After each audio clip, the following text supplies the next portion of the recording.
Peaceful, easy feeling. Just what the hell am I doing here, and how much longer can it last? I asked myself. There I was, on the patio of a massive and very flash villa on the coast of an unbelievably beautiful and bloody hot Caribbean island. Not just any old Caribbean island either. This place was a private island. Only people who owned one of the villas, or could afford to hire one for a week or so, their staff and guests were allowed to step foot on the hallowed soil. The sort of place that the likes of me shouldn't even be allowed to dream about, let alone live in for a couple of months. I was lying back on a sunbed taking in some afternoon rays, sipping rum that had been poured over crushed ice from a long glass. Every so often Sam, a big man, dressed in an immaculate white shirt and slacks, and complete with a necktie in that heat, would come to adjust the large parasol that protected my face from the sun's glare. Sam would also send the island girl Simone out to refill my glass whenever it was empty, without me asking. Sam knew my preferences and consuming rate by then. He'd also remind me about how long I'd been in the sun and send that same little beauty out to apply sunblock to my body when required. That was assuming that Sonia didn't beat her to it. Somewhere below, I could hear the children playing in the swimming pool. I'd been down there earlier with them. As I lay there, occasionally I could pick out Sonia's voice amongst those of the children and their minders. Tutors, Sonia called them, taught the children everything from windsurfing to diving. But to my mind, they were more like glorified nannies. I lifted my head and looked around the sun patio. Christ, just the damn sun deck was larger than any house, including the garden, that I'd ever lived in before. As I looked around, I caught sight of Sam standing at his usual station, from where he could watch me and be ready to cater for any request that I had. And at the same time, he could keep an eye on the swimming pool below. Sam was always ready for any request or emergency that could possibly happen down by the pool. I'd noticed that the guy was very protective of the children. My movement had caught Sam's attention and our eyes met for a second. So I waved my hand to let him know that I didn't require anything. He gave me a brief smile and nod before saying, "The lady Sonia is coming up, sir." "Her name's just Sonia, Sam," I admonished him. "Yes, sir. I am sorry I forgot. And please try to remember, Sam, that when we're in private, I'm Frank. I'm not one for all this, Sir Lark." "Yes, sir." "Frank, I am sorry I keep forgetting," he replied. I had been trying ever since I'd arrived here to get Sam, and all of the rest of the staff, to drop the formality with me when there were no visitors in the house. But it appears old habits die hard. Sam had also pointed out that they might forget when we did have visitors in the house. Who gives a shit, Sam? I don't want my kids growing up thinking they are something that they aren't.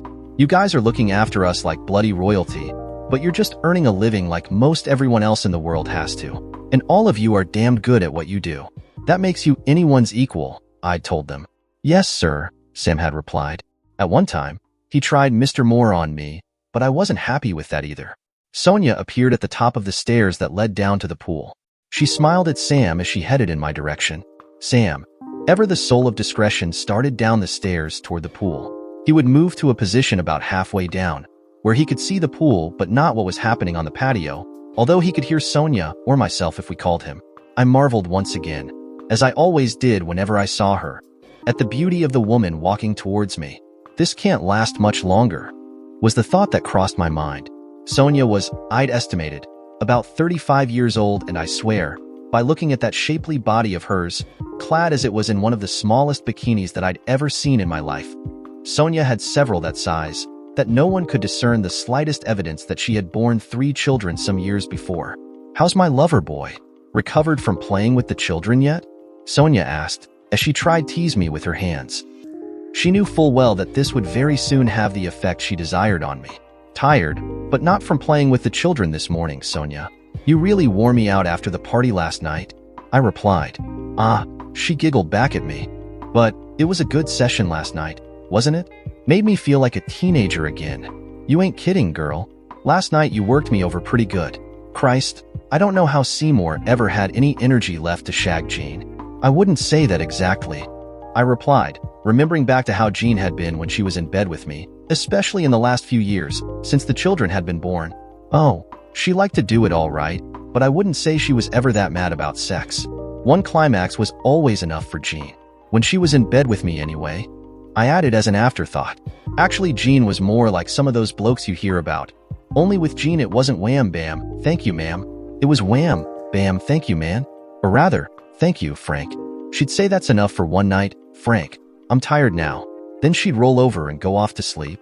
Sounds like some of the guys that I knew back at university. Sonia grinned again. Anyway, forgetting about Jean and sex for the minute. I sensed that there was something bothering you at breakfast this morning, Frank. I didn't want to ask in front of the children, but is something wrong? For a few seconds, I debated whether to broach the subject with Sonia in my mind, and came to the decision that we'd have to talk about it sooner or later. Probably the sooner the better. Well, to be honest with you, Sonia, no, not really at the moment. But I just can't help wondering when the bubble is going to burst. Bubble? What bubble? She asked with a concerned look on her face. This bubble. All of this. Sonia, you are a very desirable woman. You're what, 35? Sonia nodded to affirm my estimate of her age. You've got more money stashed away than they've got in the Bank of England and 3 massive houses. This one, that villa in the south of France, and the estate in Surrey, that must be at least 100 acres. 250. Sonia corrected me, still smiling. I ignored her interruption. Last night, you had some pretty handsome and damned rich-looking fellas running around after you like blue flies. You know they were all vying for your attention at the same time. Well, they were trying to. And they didn't get it, did they? You know as well as I do that all they want is to get into my knickers, as you so elegantly like to put it. Sonia interrupted again, but still grinning. She seemed to enjoy my rather basic English vocabulary, Sonia's term, and often took the rise out of it in a friendly way. I can't say that I can blame them for that either. I smiled back at her. You're one beautiful and very sexy-looking woman, you know, especially in that damned bikini or that low-cut dress you had on last night. So that's your problem. You're jealous. Well, don't be, Frank. They'll never get anything off of me while you're in my life. Well, you see, that really is the problem, Sonia. You're a very desirable 35-year-old heiress, and I'm a 43-year-old sodding truck driver, for Christ's sake, from the North London suburbs at that. What have I done to deserve being here with you? Well, you married a bitch who let my husband screw her brains out willy-nilly, that's what. Sonia giggled back at me. And you screw better than any man I've ever shared a bed with before. I knew full well that she was enjoying our little conversation. Damn, the woman never seemed to take anything seriously. Yeah, so you say, but when you suggested this little jaunt, it was to wind up our ex-spouses. I never in my wildest dreams imagined we'd ever. You know, the idea was that we'd make a big show of jetting out here to one of the houses that you took from Seymour in the settlement. I never intended to take advantage of you like I have. Whoa there, stud. Sonia's facial expression changed, and she looked just a little annoyed with me. For a start, you have never taken advantage of anyone. I chose to seduce you, and I have no complaints on that score. Secondly, I didn't take this place from Seymour in the divorce either. It was mine all the time. My family had this house built years ago. The house in the south of France was my father's retirement home until he passed away, and the estate in Surrey, what's left of it, well, that has been in the family for well over 200 years. Oh, sorry, I didn't realize. But it just goes to show that you and I are from completely different worlds. Well, look, Sonia, what I'm trying to say is that I could get used to this life. And, well, so could my girls. But the longer we stay out here, the harder it's going to be to get back to normal. What do you mean by back to normal? Sonia demanded. Sonia, I love it here with you. Christ, I've grown to care for you a damned sight more than is prudent under the circumstances. And what circumstances would they be? Sonia demanded. She was looking, uncharacteristically, very serious by then. It was possibly only the second or third time that I hadn't seen a smile on that beautiful face of hers. Sonia, let me get this out, please. I've grown to care for you much, much more than you realize. And so have my girls. But someday soon you're going to figure that you've rubbed Seymour's face in the dirt enough by slumming it with the likes of me, and you're going to want to get back to your friends? Jesus Christ, Frank, what are you, a bloody snob? What kind of shallow bitch do you take me for? Sonia, I don't think you're shallow, and I'll bleeding well deck the first bugger who tries to call you a bitch. As a matter of fact, if you remember correctly, I already have. Sonia giggled. Yeah, that was funny. I doubt that Seymour's ever been flattened like that before, not in public anyway.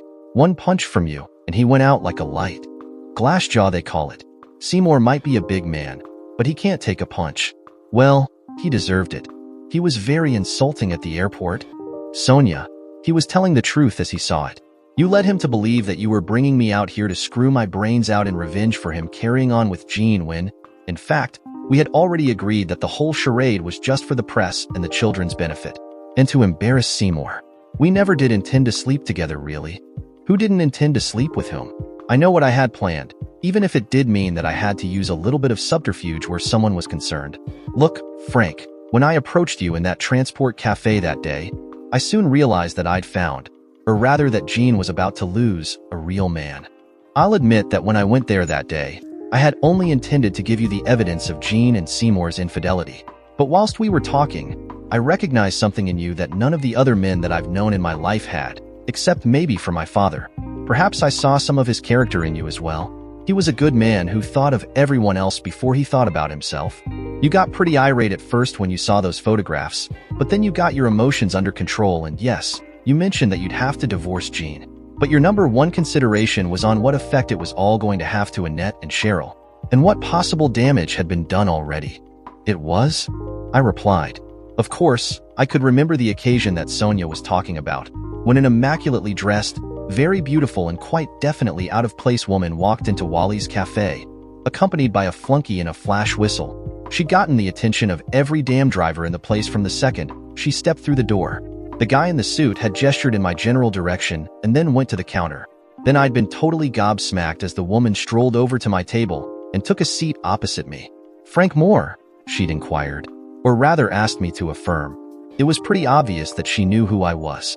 Yes, I replied meekly, looking from her to my mates, some of whom were also sat at the long table.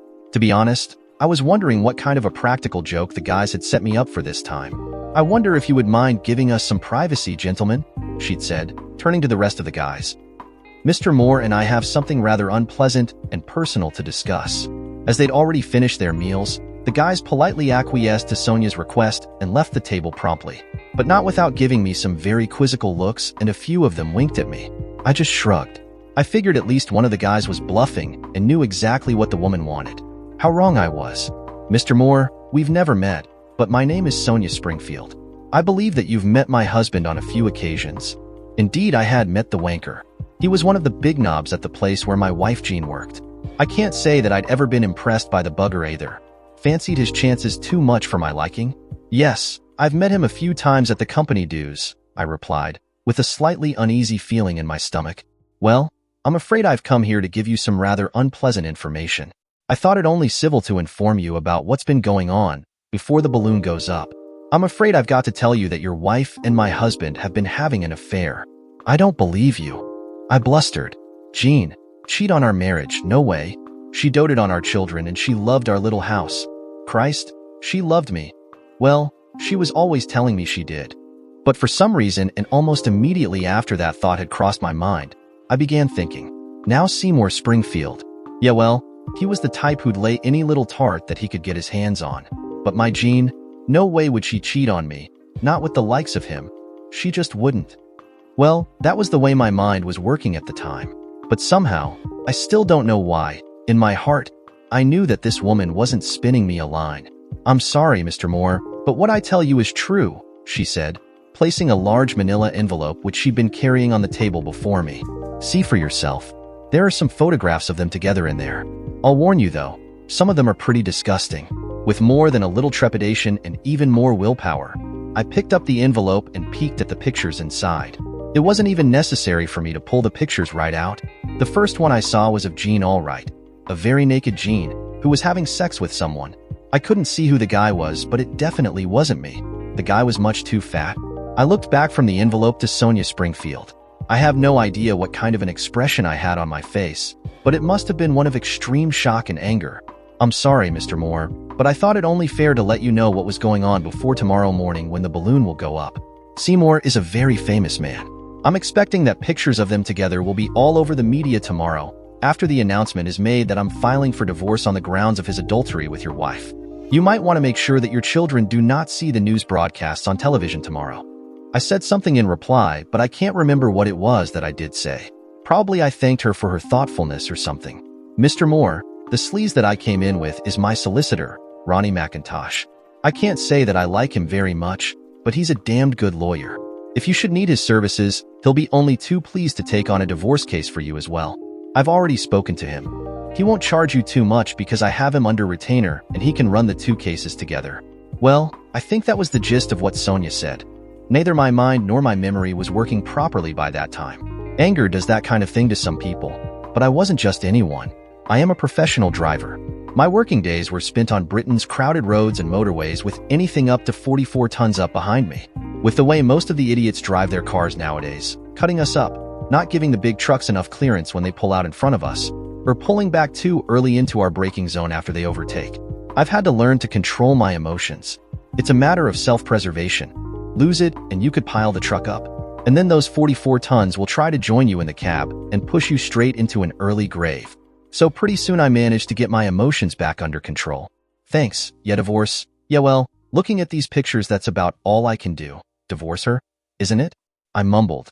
I might have gotten my emotions under control, but I was still in a state of shock. No, sir, please don't be in too much of a hurry to make up your mind about divorcing your wife. It can prove expensive, you know, a man's voice said. Ronnie McIntosh had come over to our table, probably at a prearranged signal from Sonia. Divorce isn't your only option, sir. You should talk to your wife first before you make any decisions, and maybe see a marriage counselor. What the hell are they doing there? I asked absent-mindedly. Whilst Ronnie McIntosh had been talking, I had been thumbing through the photographs in the envelope. I still hadn't summoned up the courage to pull them out of the envelope and have a good look at them. I was trying to view them at an oblique angle from the end of the envelope. Let me see, Sonia said. I tilted the envelope so that she could. Oh my, that was last Thursday in the lounge of your house. I can see that. Yes, well, Seymour is having sex with your wife. You can't see them there, but your two children are sitting on the sofa that she's leaning over, watching the television. You can't see them in that still picture, but you can on the film. Mr. Moore, I don't believe that they knew what the adults were doing. They were completely engrossed in the television. Are you telling me that your husband was having sex with my wife when my children were in the same room? I exploded. I was losing it again. Yes, I'm sorry. But from what we can make out on the video, we don't think that the girls were aware of what was going on. Jean leant over the back of the sofa to speak to them, and from the looks of it, Seymour appeared to creep up behind her. Jesus Christ, what the hell? Sick or something? My wife were having sex whilst my kids were in the same room. I actually shouted that time. Everyone in Wally's place must have heard me. I can take it that marriage counseling is off the list of options then, can I? Ronnie McIntosh said. He had already taken some forms out of his briefcase and had been writing furiously as we talked. Too bloody right you can, mate, and I want custody of my kids as well. No problem there, Mr. Moore. That bit of film will see to that. Child endangerment, I believe the Americans call it. Our family courts take a very dim view of that kind of behavior as well. Now if you'd like to sign here, I can get the ball rolling whenever you give me the go signal. Go, I replied. I don't have to think about anything after seeing that. The sooner my girls are away from that bitch's influence, the better. But God only knows what kind of an effect Jean and I divorcing will have on them. If that's the case, I could call a social worker friend of mine in on it tomorrow morning. She can get an emergency order from the family courts, suspending your wife's parental rights for the time being. And most probably they will require your wife to move out of the family home as well. Once that piece of film goes before the courts, she'll be hard-pressed to get them back again. Hold your horses a little, Ronnie. Mr. Moore might not want to go that route. Surely it will be easier on the children if we can keep the social services people out of this. You know what those buggers can be like. Once they get involved, Mr. Moore here might lose control of things completely. Sonia interrupted Ronnie's flow. Yeah, you could be right, Sonia. They can get a little overenthusiastic at times and pretty officious as well, Ronnie said, and then he thought for a few seconds. Frank, you don't mind me calling you Frank, do you? I nodded to let him know I was fine with the idea. Were you planning on being home tonight? You know, before we told you about... Ronnie's voice faded away. Yeah, I was. But how I'm going to hold my temper with Jean, I don't know. Yes, it might be better if you stayed away from your wife until you've had time to get used to the idea. Could you fake a delay of some kind that'll keep you away from the house for the night? Ronnie asked. Yeah, I can always call Jean and tell her that I've had a breakdown. But why? To give us time to get our pigeons all lined up. Oh, and don't worry about your wife getting all cozy with Seymour tonight. Sonia's got that one covered. If you aren't home tonight, you can't lose it and let on to your wife that you know about her affair and are intending to apply for a divorce and custody of the children. I think I can rush this paperwork through and get in first thing in the morning. You'll have to take tomorrow off from work, and I suggest that you collect your children from their school at lunchtime. Have you got any relatives living nearby that they can stay with for a day or so? Yeah, my sister doesn't live all that far away. I could take them there. The girls stayed with her last year when Jean and I took a second. Don't laugh, honeymoon. Good, if all goes to plan. I'll have the paperwork delivered to your wife at the same time as we serve Seymour.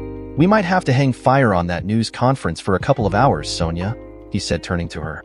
I can't see any problem with that. We'll have time for the evening news programs, and the dailies wouldn't have had the story until the Saturday morning anyway, Sonia replied. Good. I'll have someone at your house with you tomorrow afternoon, Frank. When your wife turns up, she'll already have been served with the papers, so she'll know to expect trouble. It'll be best if the children aren't around if the confrontation starts to get too nasty. It's not good for the children to witness scenes like that. When they get excited, it's too easy to say things that you'd rather the children didn't hear. We'll have my people run off some more stills from that video, and maybe a copy of the tape itself, all set up and ready to play in your home player. You can simply tell her to pack her bags and vacate the premises. If she refuses, we'll just tell her that we'll turn that tape over to the social services and that they will make sure that she never sees her two girls again. Can they do that? I asked. You're not kidding, they can. Those buggers can do just about anything that takes their fancy. If they tell the court that it's for the children's protection, they have the family courts behind them. A divorce court judge. Now they're a bit more circumspect and could well throw out that video evidence of what Seymour and your wife got up in that room with the children present, because technically it was taken illegally. But the family courts, they aren't so particular on that score. To them, evidence is evidence and bugger where it came from. I signed the papers that Ronnie McIntosh put in front of me. Then as he and Sonia got up to leave, I pulled the picture of my once happy little family out of my wallet and looked at it. Whatever happened, I was convinced that Jean wasn't stealing my girls from me. They're two beautiful girls. Sonia had come around the table and was looking at the picture over my shoulder. Yeah, they take after their mother. Damn, they're going to be upset about all this. I've got 3 of my own, a boy and 2 girls. It's not going to be easy on them either. Mind, I wouldn't say that Seymour was there for them very much anyway, but he is their father. Why do people do things like that? You know, have affairs. Don't they think about how it's going to affect the children? I asked. I really don't believe they think about what they are doing in advance, Frank. You don't mind me calling you Frank, do you? You must call me Sonia.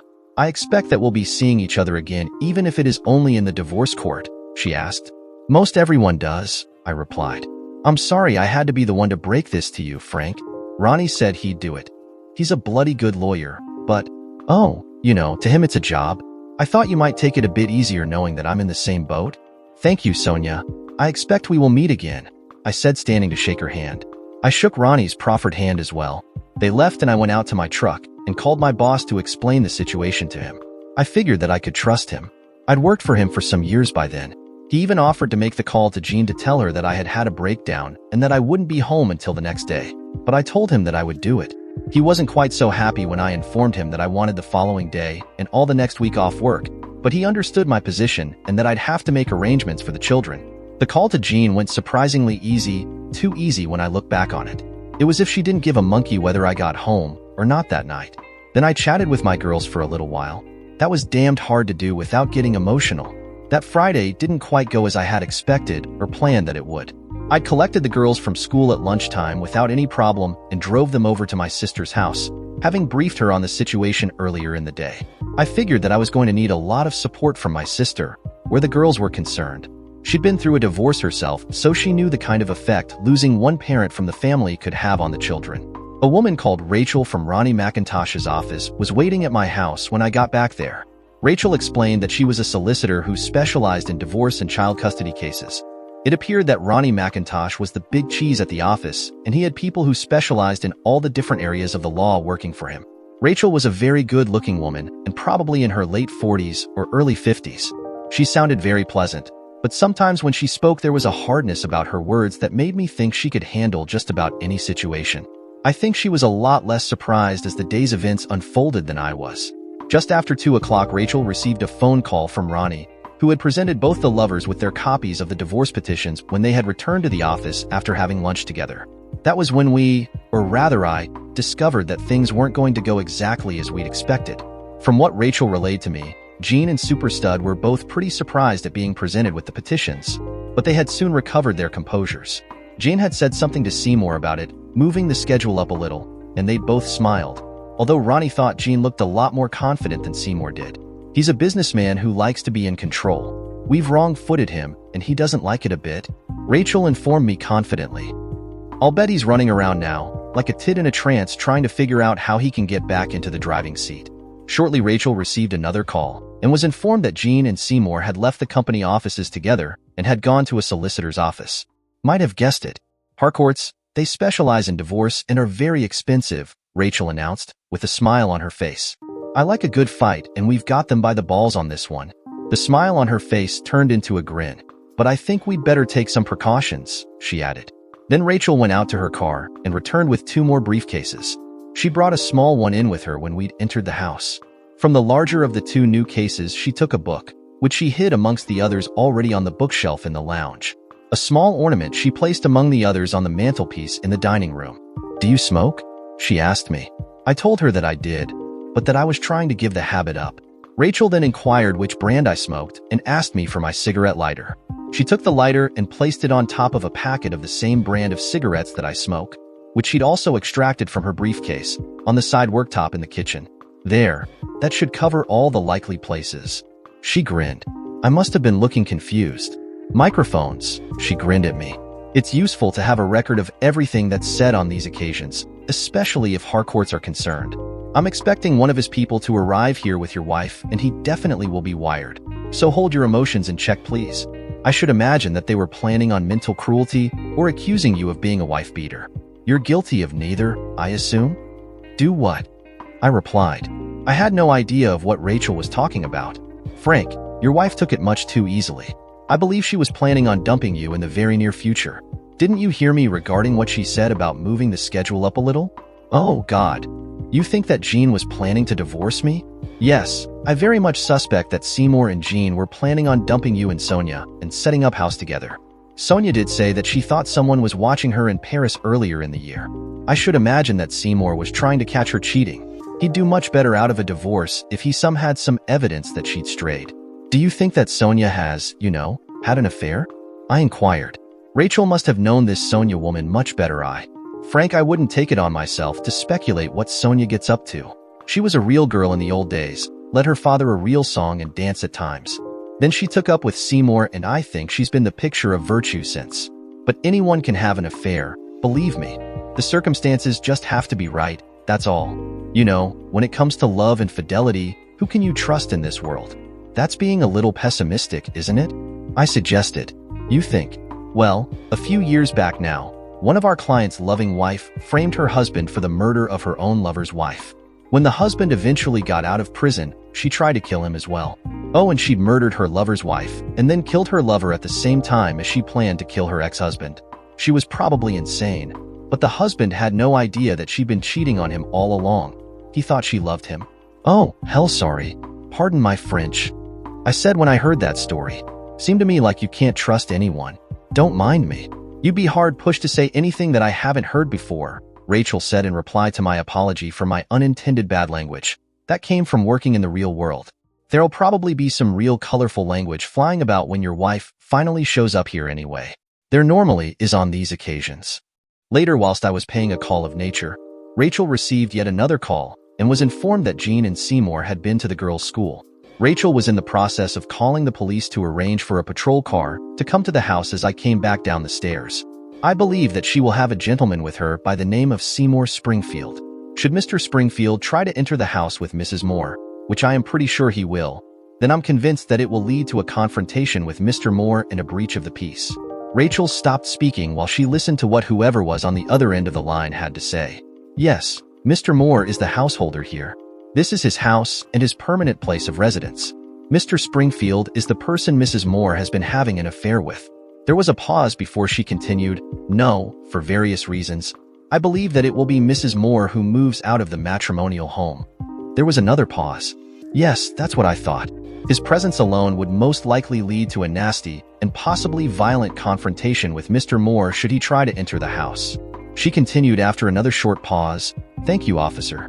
Rachel closed the connection on her mobile phone and smiled at me. Seymour drove Jean to the school. Apparently, Jean came out again in a blind fury when she discovered that the children weren't there. Our man watching them said they telephoned someone. I suspect they called Harcourt. Anyway, now they are waiting in the next street in Seymour's car, probably for someone from Harcourt's office to arrive. Less than half an hour later, a police car pulled up at the curb outside the house, and shortly after that, 2 BMWs drove slowly past, looking for a space to park in our crowded street. Rachel and my cars were filling the drive. Henry Harcourt himself. "This should be fun," Rachel commented. Maybe 5 minutes later, Jean came walking up the road with two men dressed in business suits. One, I knew was Seymour Springfield. The other I assumed was the Harcourt guy, who Rachel couldn't wait to lock horns with. As they got close to the house, the policeman got out of his car and waylaid them. There was some animated conversation during which I could see that Jean was getting quite agitated, but the Harcourt guy was apparently trying to keep the peace. Eventually, Seymour Springfield walked over to the police car with the officer, and just Jean and Harcourt walked up the short path to the front door. "Where are my girls? What have you done with them?" Jean shouted the moment she clapped eyes on me. "The children are quite safe, Mrs. Moore. I can assure you of that. We thought it better that they weren't witnesses this afternoon," Rachel replied. She had already instructed me to leave all the talking to her. "Hello, Henry. I'd better warn you that you're on a losing wicket on this one," Rachel directed to the Harcourt guy. Jean carried on trying to go off on one at me, but Harcourt managed to persuade her to remain silent, for a while at least. Then he turned to Rachel. "Hello, Rachel. I assume that you are representing Mr. Moore?" "We are, and I'd better warn you, Henry, that Mr. Moore is in a very strong position to dictate the terms on this one." "You think, Rachel?" Harcourt replied. "Mrs. Moore has a strong case for divorce on the grounds of mental cruelty. She demands that the children be returned to her custody immediately, and that Mr. Moore vacate these premises forthwith and stays away until we can place all of this before the court." Rachel smiled. "Henry, let's not beat around the bush on this one. Before you make a complete shit of yourself, I suggest that you and Mrs. Moore watch the video that we've got set up for you in the lounge. Then I'll give you and Mrs. Moore Mr. Moore's terms for a settlement. I believe they are very reasonable considering the circumstances, and I think you'll agree with me that Mrs. Moore would be very foolish to reject to them. Not if she ever wants to have any personal contact with her children again in the future anyway. As it is, Mr. Moore is prepared to offer her very reasonable but supervised visitation rights." "Supervised visitation with my own children? What the hell are you talking about?" Jean screamed. She couldn't hold her silence any longer. "Mrs. Moore, you placed your children in what is usually considered to be moral danger. Whether you realized what you were doing at the time or not, that's what you and Mr. Springfield did. Henry, go watch the damn tape and then we'll talk again. I should imagine that Mrs. Moore knows how the video works.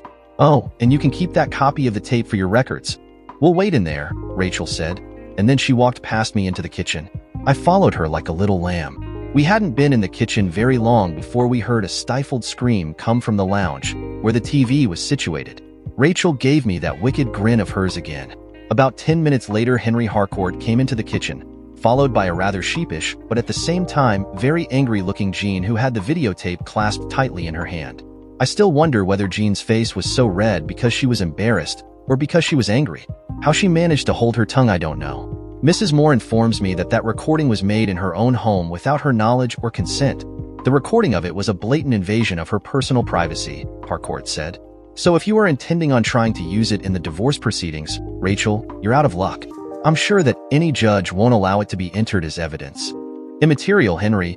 We don't intend to use it in the divorce proceedings at all, only in the custody case in the family court. You know as well as I do that they will accept it as evidence of Mrs. Moore's low moral character and her cavalier attitude to what is appropriate behavior in the presence of impressionable young children. Now let's cut out all the crap and get down to the nitty-gritty. The family court? Harcourt queried. Of course, a mother who brings her lovers into the family home and had sex with her lover in front of two young and impressionable girls. I noted that Rachel had laid emphasis on the plural, even though we had no reason to even suspect that Jean had had any previous lovers. Now you know as well as I do, Henry, no family court is going to consider her to be a competent person to raise children, especially young girls.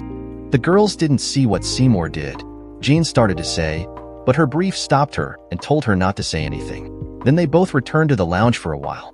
Later we learned from listening to the recording that Rachel's gear had made that Harcourt told Jean that I had her by the short and curlies. If the family court gets involved in this one, you will lose all your parental rights towards your children, and probably you will never be allowed contact with them again, Harcourt informed her. If you wish to be involved in some way in their upbringing, let's see what your husband has got in mind. After a lot of blustering, Jean agreed to listen to our proposals. Rachel laid our proposals on the table, quite succinctly. Jean was to move out of the house that day, and then we'd jointly apply for a divorce on the grounds of unreconcilable differences. Jean would voluntarily give up all her parental rights over the children, and in return I would promise to guarantee her reasonable visitation rights. but all of her visits were to be supervised until the girls were of age. We emphasized that I did not wish to alienate Jean from the children, just protect them from her low moral values. The moral values bit really pissed Jean off, and she almost lost control of her emotions again. But after another somewhat heated exchange with Henry Harcourt in the lounge, she provisionally accepted my terms. There was a lot of wrangling that went on over the following months, but basically I'd been in the driver's seat. Especially after Sonia's news conference and all the publicity surrounding her divorce, in which Jean was named as just one of the correspondents. I expect that must have put her nose out of joint a little as well, to find out that her lover was bedding another woman at the same time as their affair had been going on.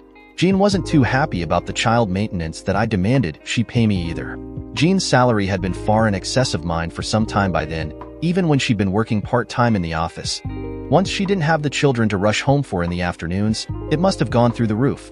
Actually, I'd been under the impression that Jean had been working full-time, but that she had been on flexi-time, so that she had time to look after the children.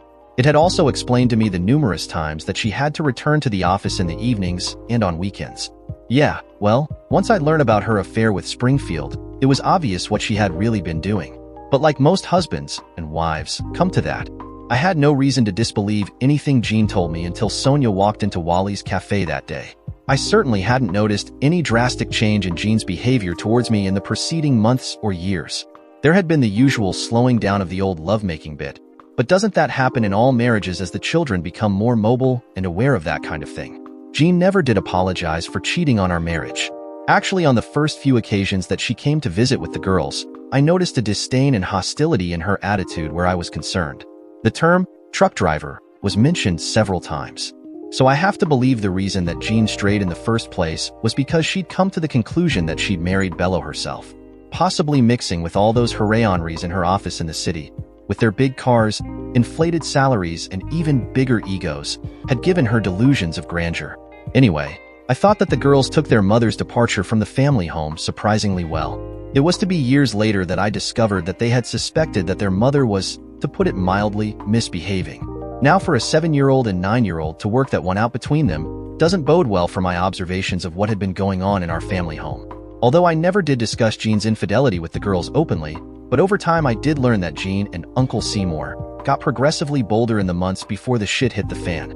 I can only assume that they were preparing the girls for the day when Jean was planning to dump me and move in with Springfield. I'm not saying everything was roses at home after Jean was gone. Money was soon to become a serious issue for me. I had to restrict my working hours to look after the girls, and I was lucky there in the fact that I had a very understanding boss. But only being able to drive on local jobs, not being able to start early in the mornings, and having to finish in time to collect the children from school had severe repercussions on my income. Jean's child maintenance payments helped, but I realized I was going to be in shit street when the school holidays came around.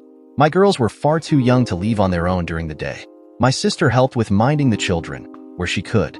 But she had 4 children of her own to look after, and her house was just too far away for me to drop the girls there every day and then go on to work.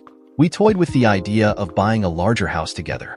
But Sue had an admirer by that time.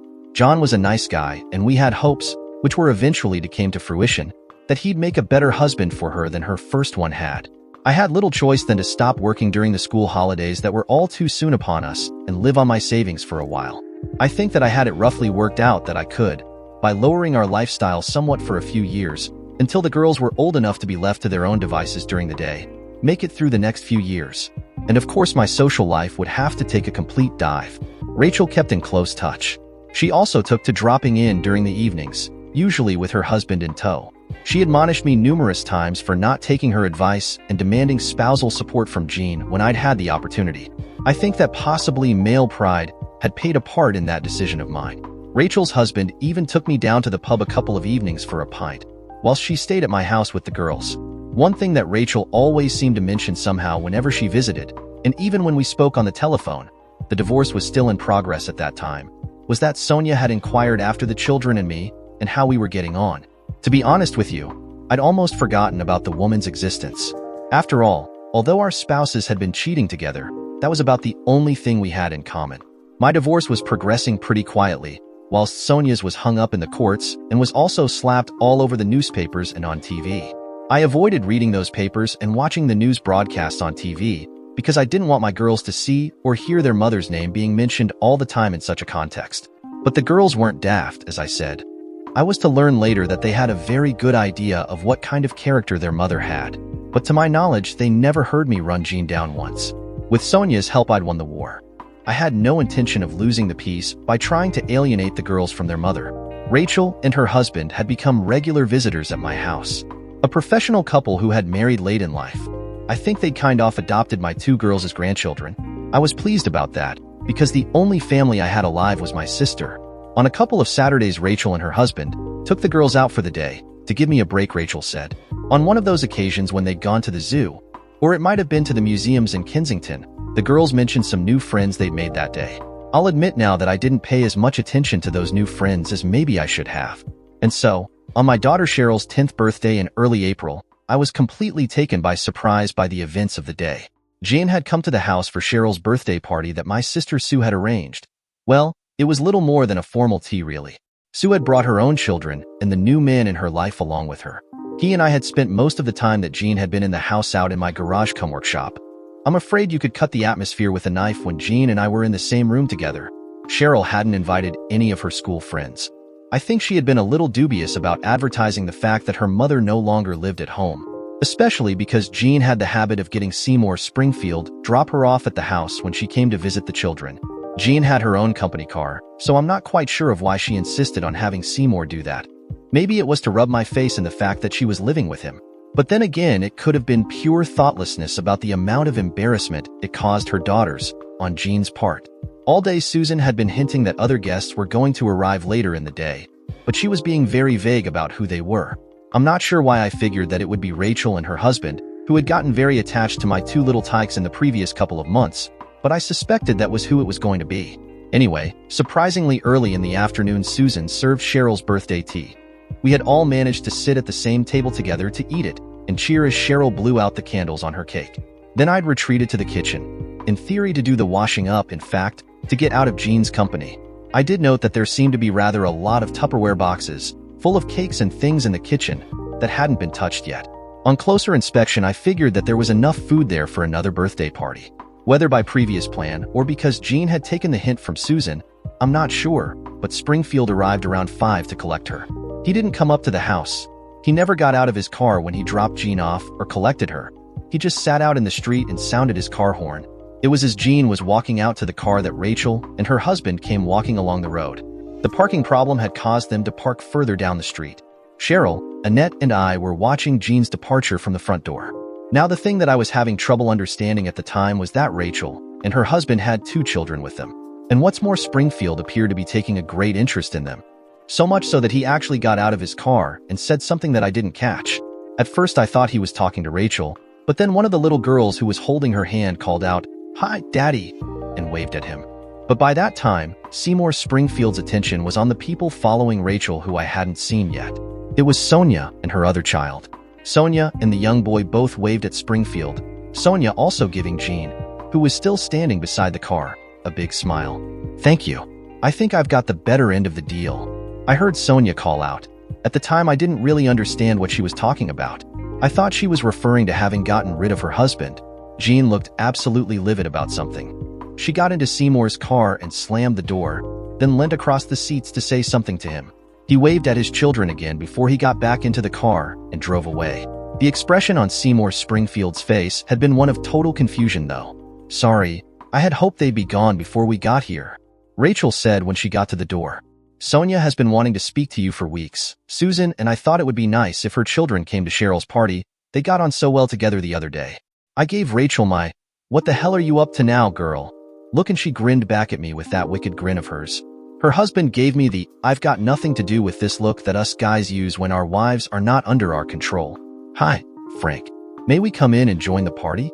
Sonia asked, effectively bringing the mental confrontation between Rachel and me to an end. But before I could say more than, "Hello, Sonia," in reply, Susan came dashing out of the house and hugged Sonia like they had been bosom buddies for donkey's years. Sue then dragged everyone inside.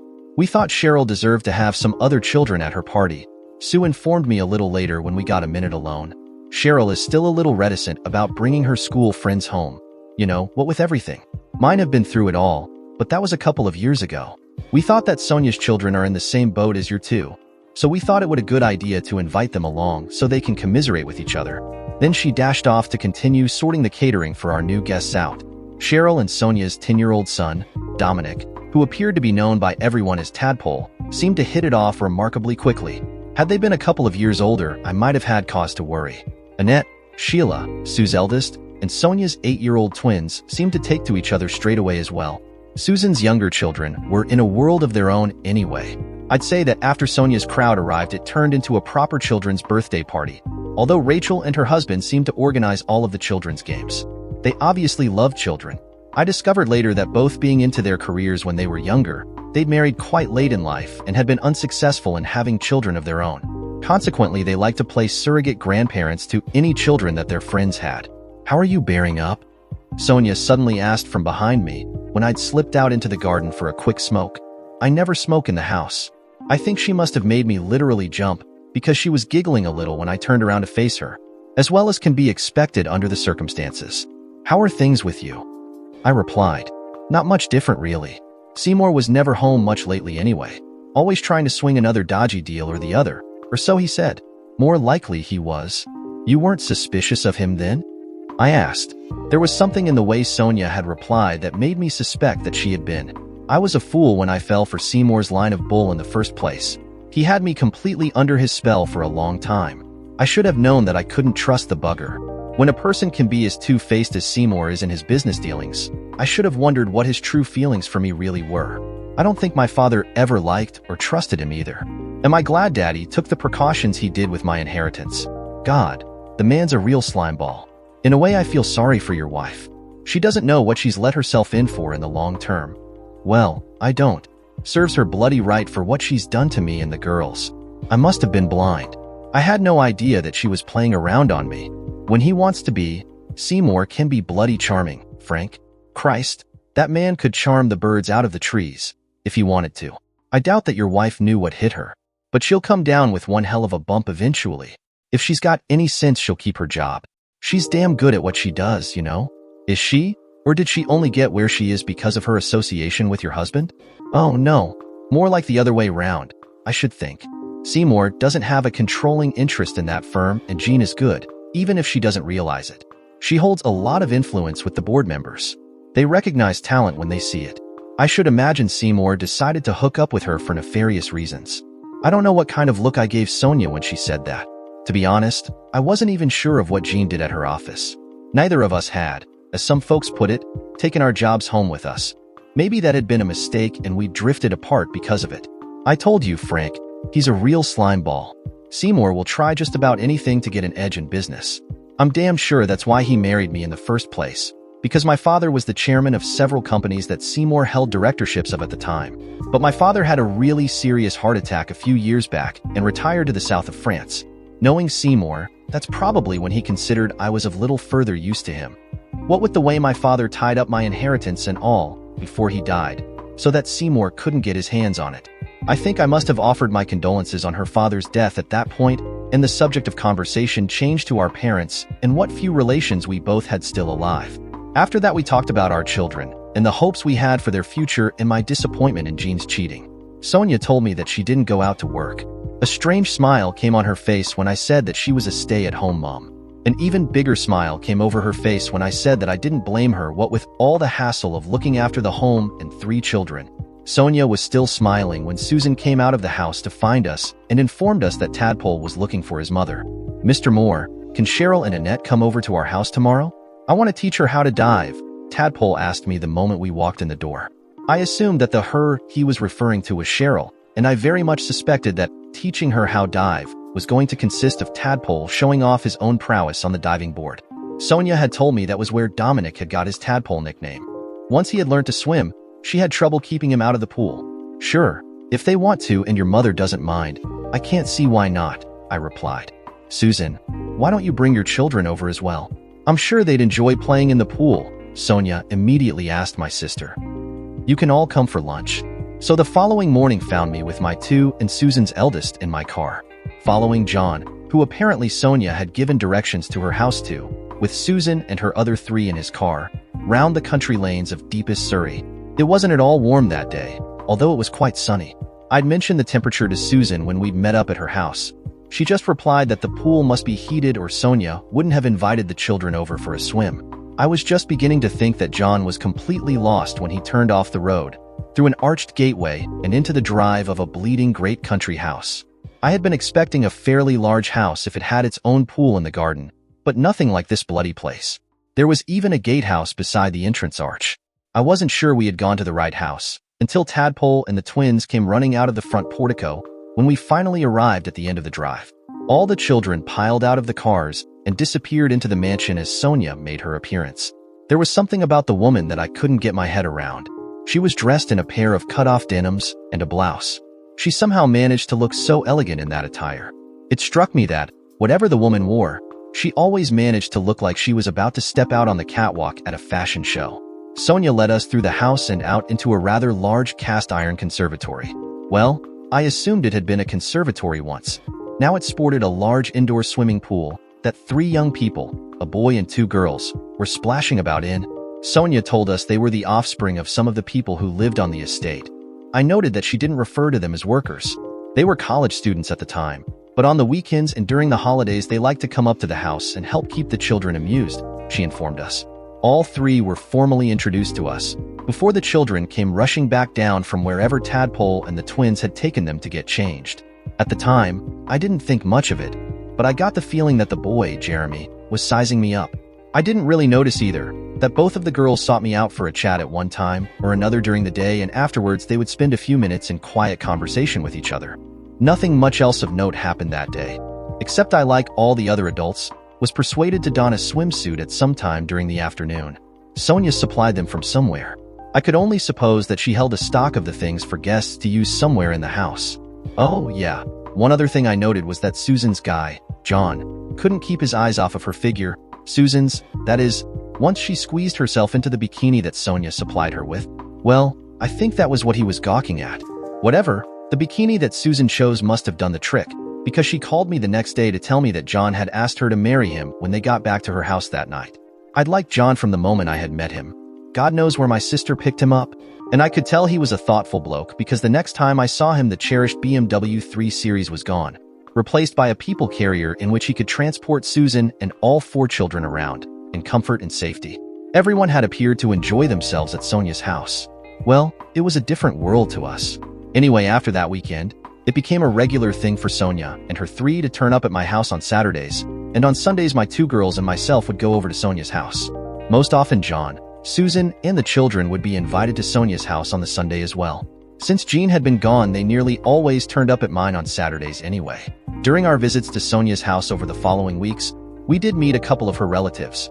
An old boy who everyone referred to as Uncle Theo, who seemed to spend most of his time clay pigeon shooting out in the grounds somewhere, and a very formidable old lady who everyone respectfully addressed as Aunt Gilda. She frightened the arse off of me and just about every other adult that I ever saw in her company. Well, Susan and John anyway. You'll remember Lady Bracknell from The Importance of Being Earnest. Yeah, well, I think Oscar Wilde must have based Lady Bracknell on Aunt Gilda. There was an uncanny similarity in their personalities. I know that she wasn't someone I would want to cross swords with in a hurry. Aunt Gilda always seemed very pleasant when she was with the children. She appeared to take a great interest in and spend a lot of time talking with my 2 girls, who were in complete awe of her. Exactly what she talked with the girls about, I have no idea. But whatever Aunt Gilda said to them, they accepted as gospel. At home I discovered that chores around the house and school homework suddenly took on a new importance to them. When I inquired of the girls why the sudden change in attitude, I learned that it had something to do with what Aunt Gilda had said to them. I inquired no further.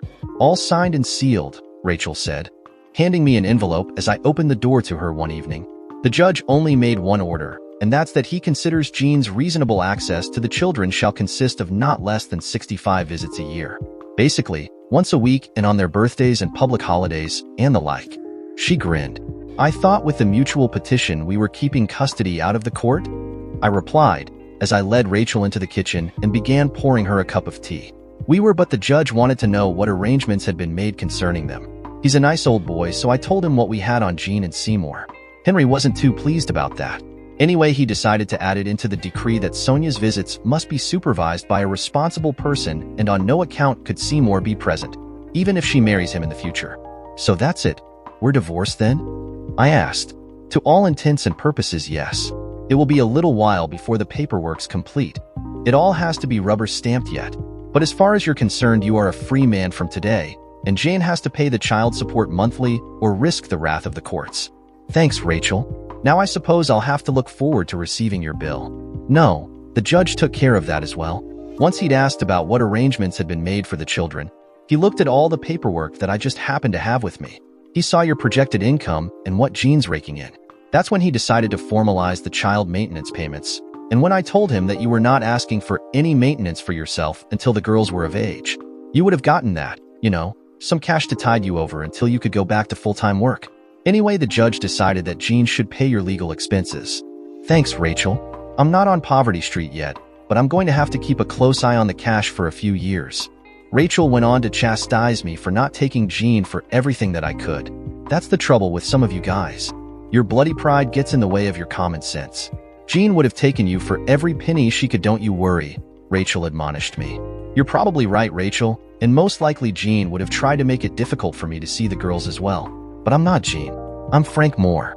I don't cheat on my family, and I don't use my children or money as a weapon.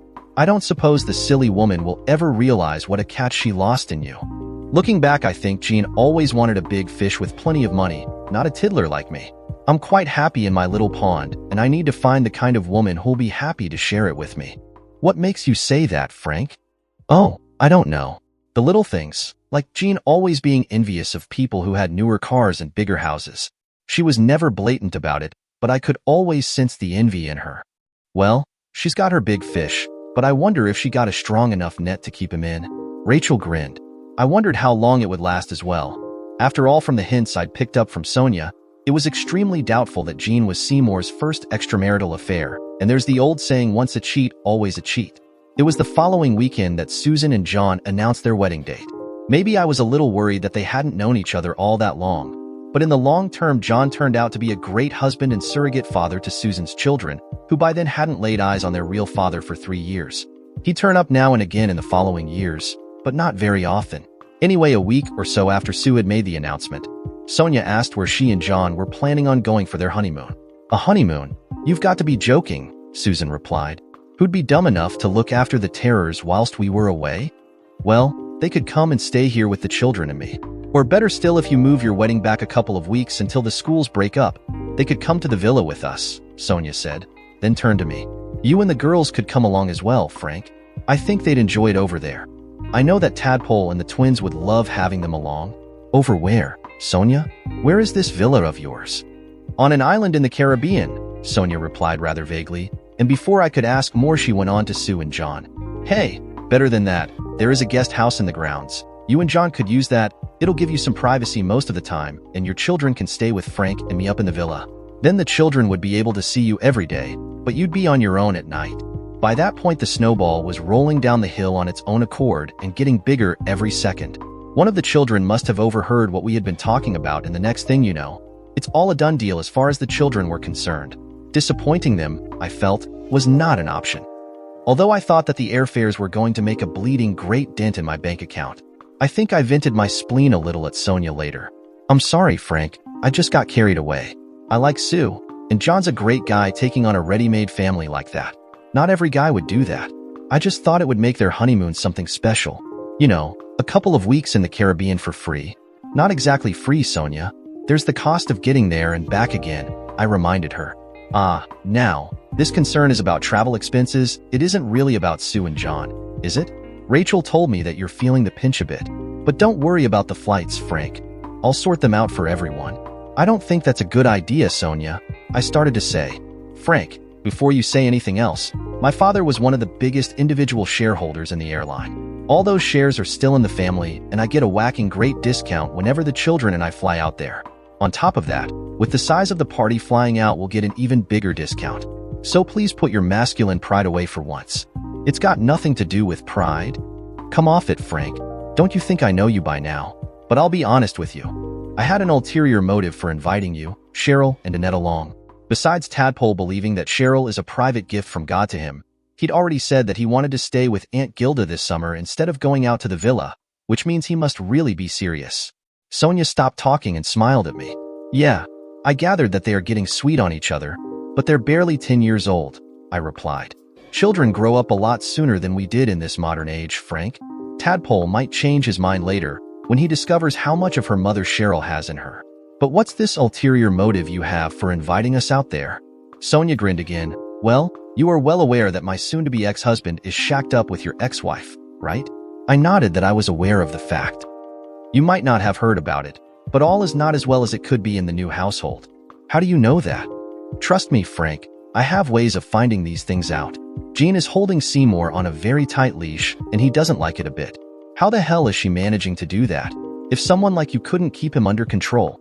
Christ, you outclassed Jean in just about every respect, and you couldn't control the bugger, I pointed out. Hey, they weren't married or anything yet, so I couldn't see why Seymour couldn't just throw Jean's cheating shit out. Thanks for the compliment, Sonia said, then asked. That was a compliment, wasn't it?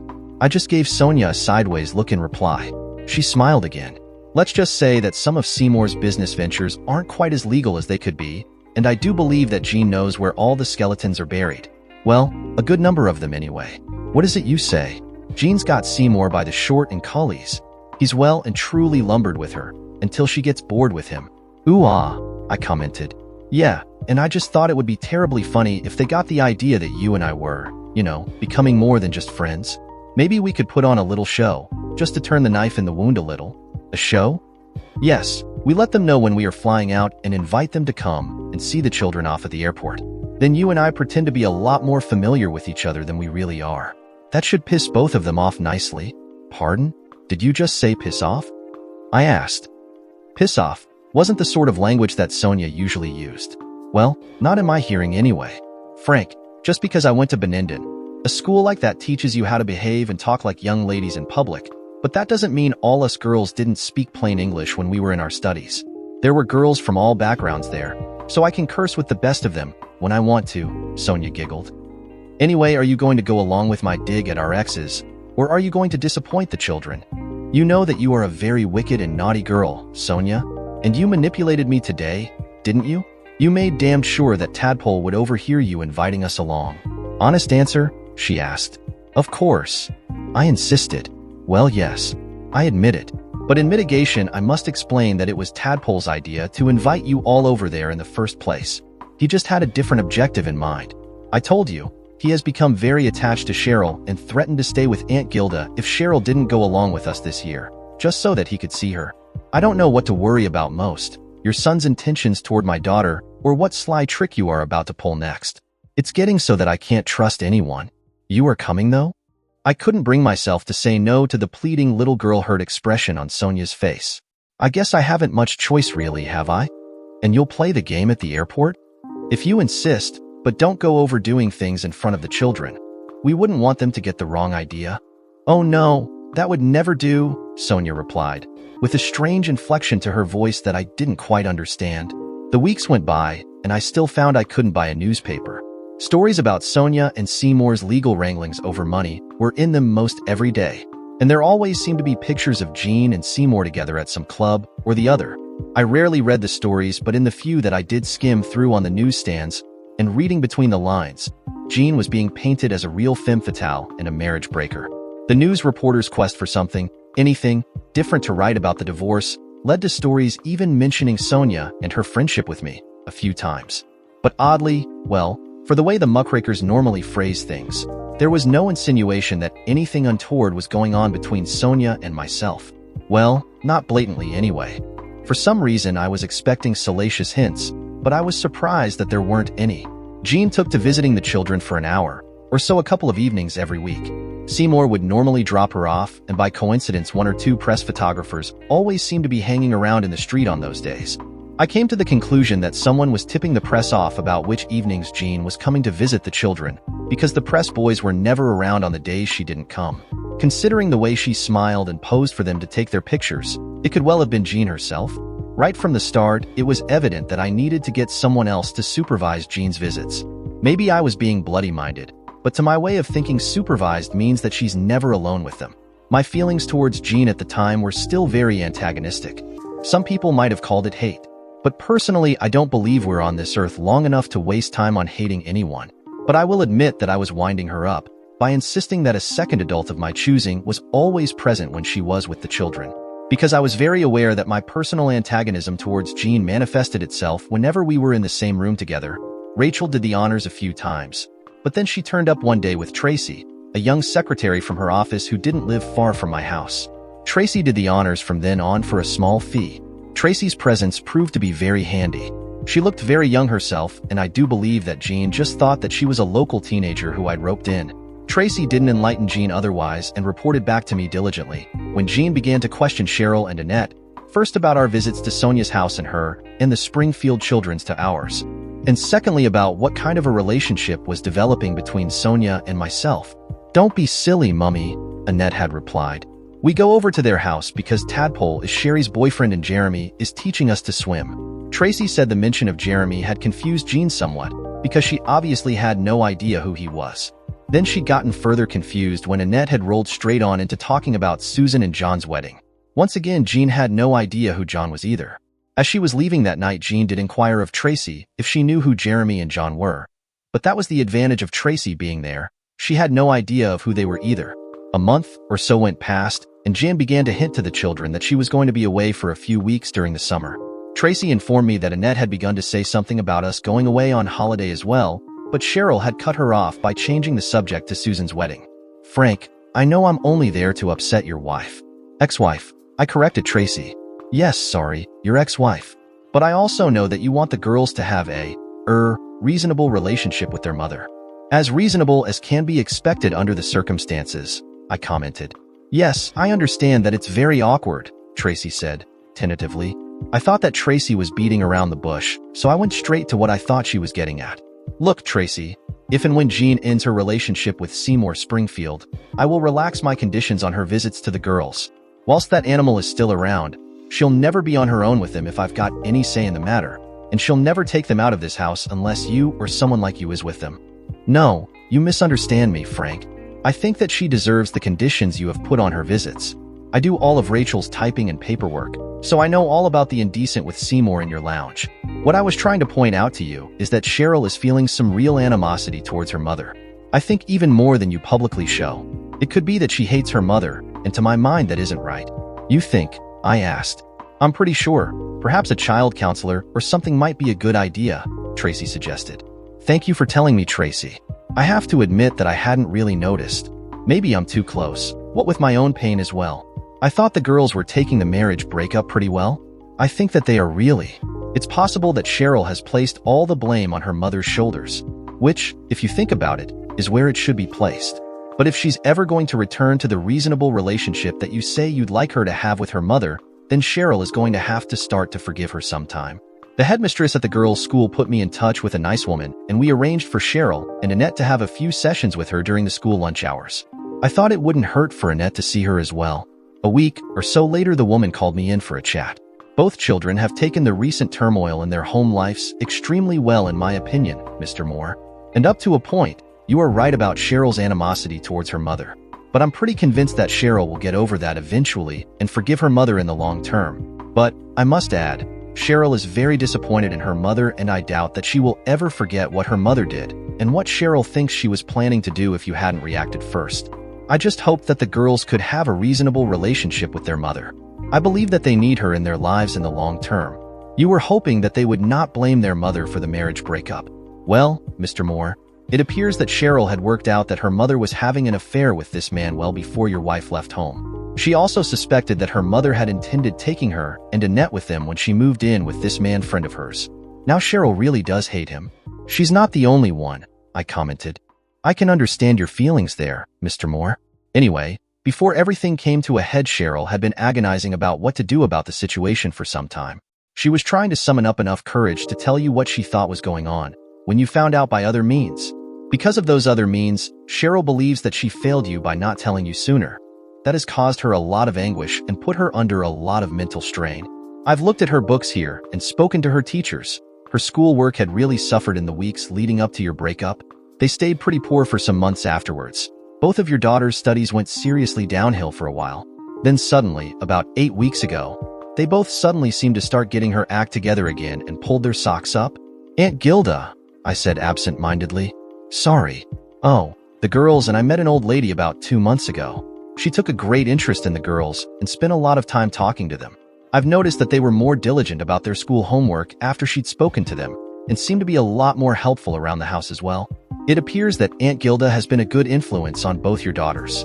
Yes, I'd say she has as well, much to my surprise. She's a real dragon. She scared the life out of me the first time that I met her. But she's obviously brilliant with children. They've only seen her a couple of times, but she always finds the time to speak to them individually. I believe that the lady is a good influence on your girls. You should encourage the relationship as much as you can. But may I ask you, if it's not too personal a question, who is this Sonia? Cheryl appears to be quite attached to her as well. That possibly has more to do with Tadpole than anything else. Sonia is his mother. Cheryl and Tadpole have become very close friends. If they were a few years older, I would have said too close, if you understand me. And by the way, Sonia's the wife of the new man in my wife's life. Oh dear, I apologize. Lady Sonia Springfield, of course. I didn't realize who your wife, sir, new friend was. Yes, my wife is shacked up with Seymour Springfield now, I confirmed. Yeah, I thought to myself, you've drooled over gossip in the newspapers like everyone else. Well, Mr. Moore, I do believe that Cheryl is more disappointed in her mother's behavior than anything else. She always has had a great attachment to you, and she feels guilty about not approaching you with her suspicions about what her mother was getting up to. She has also become attached to Lady Sonia and her son, and she's probably blaming her mother for breaking that family up as well. However, she does still love her mother, so given time I do believe that she will forgive her. I can't see that Annette has any problems to worry about. She loves her mother and misses her being at home. But she is really enjoying the extra time that you are spending with her nowadays. She thinks that you're more fun than her mother and enjoys helping you with the cooking. Yeah, she's a little whiz in the kitchen. Well, I'll continue to see them about once every few weeks during the school terms, unless something changes. But I don't think you've got anything to worry about in the long term. Give them both time to get used to the quite drastic change in their home life, and keep on encouraging their mother's visits. The following Sunday, Aunt Gilda was at Sonia's house again, and as was her usual wont, spent some time during the morning talking with both of my daughters. Not that I took any particular notice at the time, because Uncle Theo had dragged me outside into the grounds where he had set about teaching me how to shoot. Clays, that is. I had never handled a gun in my life before. I don't think I hit more than one of them before Dominic came out to tell us that lunch was being served. Uncle Theo thought Tadpole was a silly name for a young man and refused to use it. I had agreed with him but didn't think it was my place to interfere. At that time, Uncle Theo was the only person that I ever heard refer to Dominic by any other name except Tadpole. It was well after lunch, and I think I was going up to one of the bedrooms to change into my swimming trunks when I heard, "Mr. Moore, I'd like a private word with you if I may, young man. Will you join me in the library for a cup of tea?" Aunt Gilda's voice boomed out from the library as I headed for the massive staircase. I didn't know why I looked at Sonia, who happened to be in the hall at the same time, but the look she gave told me that she had no idea what Aunt Gilda wanted to speak to me about. I must have looked a little nervous. That was the effect that Aunt Gilda had on most adults, and I noted that Sonia changed the direction that she was heading in, so that we arrived at the library door at the same time. "I have some things that I wish to discuss with Frank in private, Sonia. Please make sure that we are not disturbed." Aunt Gilda dismissed Sonia with those few words. I followed Aunt Gilda into the library, where she directed me to a specific chair with a wave of her walking stick. She took a seat on the opposite side of a small table. I, of course, waited until she'd seated herself before sitting myself. No sooner were we seated when one of Sonia's house staff came in carrying a tea tray. He placed it on the table between us and left again, after receiving a "Thank you, Grant," from Aunt Gilda, whom he addressed as Milady. "Now, Frank, what's all this nonsense I hear about you having my girls seen by a trick cyclist?" she asked. I immediately noted that she referred to my daughters as her girls. I took it as an affectionate term. They've had a lot of upheaval in their lives recently, and I was worried about how Cheryl was handling it. "She's apparently been very hostile towards her mother," I replied.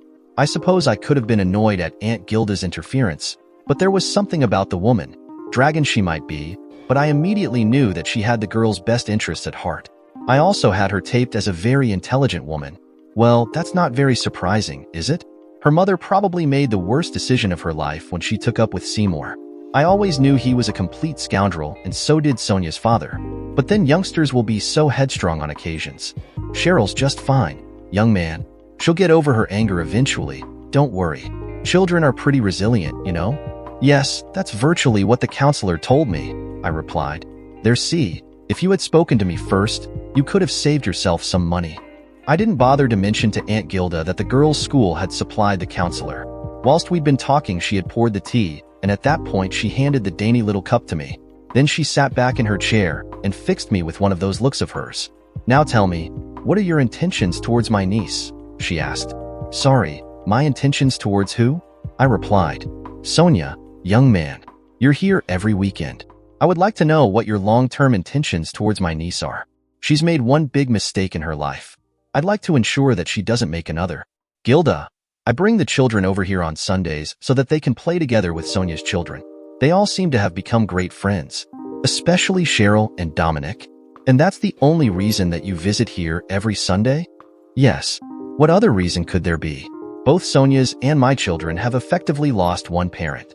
They're all in the same boat, so Sonia suggested that they would, I don't know, commiserate with each other.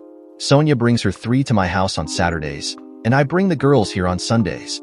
What I can only call a knowing smile came over Gilda's face. How much like her mother that girl has grown to become, she mused quietly to herself. Sorry, I said, not really understanding the relevance of what Gilda had said to the conversation. Oh, it's nothing important. Now, the other thing that I wanted to talk to you about is this trip you are all taking out to the villa. Sonia is a little concerned about whether you can afford the airfare. Well, it is a concern to me, but I think I can afford it all right, thank you. Frank, your family's presence has been good for Sonia. She's not as tough as she likes to act sometimes, you know? Please don't be offended, but if you need assistance with the airfares, just ask me. I'm a very rich woman, and I really haven't got much to spend it on anymore. I love Sonia's children, but your two have taken my heart as well. I'd hate to see them miss out on anything for the sake of a few pounds. Thank you for the offer, Gilda, but I'm fine financially, thank you. I have to be a little prudent, but we'll muddle through. I'm not sure whether I was annoyed or not about the old lady's offer of financial assistance, but as it appeared that she was more interested in the girls' welfare than mine, I chose not to be. Gilda and I chatted on about how well the children were getting together for a while, and then she suggested that I should get back to enjoying the afternoon with the children. All the time we talked, Aunt Gilda had this strange, what I can only describe as knowing smile on her face. After that interview, that smile nearly always came on her face when she looked at me. It appeared to be a private expression that she reserved for me personally. What was that all about? Sonia asked in a quiet moment after I'd returned to the pool. I haven't got the foggiest idea. I think Aunt Gilda just wanted a quiet chat about my children, I replied. For some reason, I didn't want to go into the details of my conversation with Aunt Gilda with Sonia, possibly because Aunt Gilda had mentioned Sonia. It was during the week before Susan and John's wedding that I decided to drop the bomb about our holiday to the Caribbean on Jean. I had noticed that the girls hadn't actually told Jean where we were going. Oh, after Tracy told me about Cheryl's hostility towards her mother, I'd wired the lounge with a microphone hooked up to an old reel-to-reel tape recorder hidden in my bedroom, one that I'd had since I was a kid. I would skim through the recording after the children were asleep, just to be nosy. Several times I'd heard Jean mention the fact that she was going on a cruise, so she wouldn't be able to visit the children in the later part of June and for most of July. Well, Daddy's taking us away for the summer holidays anyway, Annette had always replied, without actually saying where we were supposed to be going. I gathered that Cheryl must have sworn her little sister to secrecy on that subject. Several times Jean had mentioned that a cruise on a big ship was going to be much better than spending a couple of weeks in a caravan in Payton, and she had tried to talk the girls into working on me to allow her to take them with her on the cruise. The caravan holiday in Payton had been Jean's idea of the perfect holiday location for children, by the way. It had been the place her parents had always taken her as a child, and she had insisted that we holidayed at that same caravan site every year. Jean had rejected my suggestions of going elsewhere and positively refused to venture out of the country with the girls in the past. She must have assumed that I was going to take the girls to Payton yet again, so she got one hell of a shock when she saw Tracy, on cue, pick up the girls' passports that I'd left strategically placed on the coffee table in the lounge before she arrived. Why do you need passports? Jean asked the girls. Don't be silly. We need them before we can get on the airplane, Mummy, Annette replied. Somehow Cheryl had worked out that this was the day that I was intending to tell her mother that we were going to the Caribbean, and she didn't dive in and silence her sister. Where are you going in an airplane? Jean had demanded. Daddy's taking us out to the Caribbean with some friends of his, Cheryl had replied, with what I thought was more than a little trace of triumph in her voice. We are going to stay in a big house with its own swimming pool and everything, just like Tadpole's house has, but it's outdoors. We have to be careful of the sun, and Tadpole is going to teach us how to sail and swim with the snorkel thing so we can see the fish on the reef," Annette added, apparently not wanting to be outdone by her older sister. Jean had gone strangely silent for a few moments after that. Tracy, who was in the room with them, as she always was during Jean's visits, told later me that she looked like she'd been hit by a bus. We thought that Jean suddenly realized who the children and I were going away with and exactly where to. "I need to speak to my husband," Jean suddenly said to Tracy. "Where is he?" "If by that you mean your ex-husband, Mrs. Moore, I think you might find him in the kitchen or out in his workshop." That's when Jean burst into the kitchen and found me playing with the rather ancient video camera I purchased secondhand a few years before. "The girls tell me that you're taking them to the Caribbean," she said, as if I was taking them into a dangerous war zone. "Yes, we've been invited by a friend to spend a few weeks at a villa out there." "And when did you intend to let me in on the secret? You are breaking your promise already. How can I visit them if they are out there?" she demanded. There was a tone of triumph in Jean's voice, as if she'd caught me out for a change. I looked up at her from the camera, very slowly. "So tell me, what was your plan, Jean? Were you intending getting off of your luxury cruise liner a couple of days a week and flying back home to see the girls? Or is it that you can have a holiday abroad but they can't? Or is it that you just don't like the idea of me going somewhere nice for a change?" "Well, no, but the Caribbean, there's sharks and things out there. I don't want my children getting hurt." "I can assure you that they won't get eaten by sharks, Jane. They could have come with me on the cruise.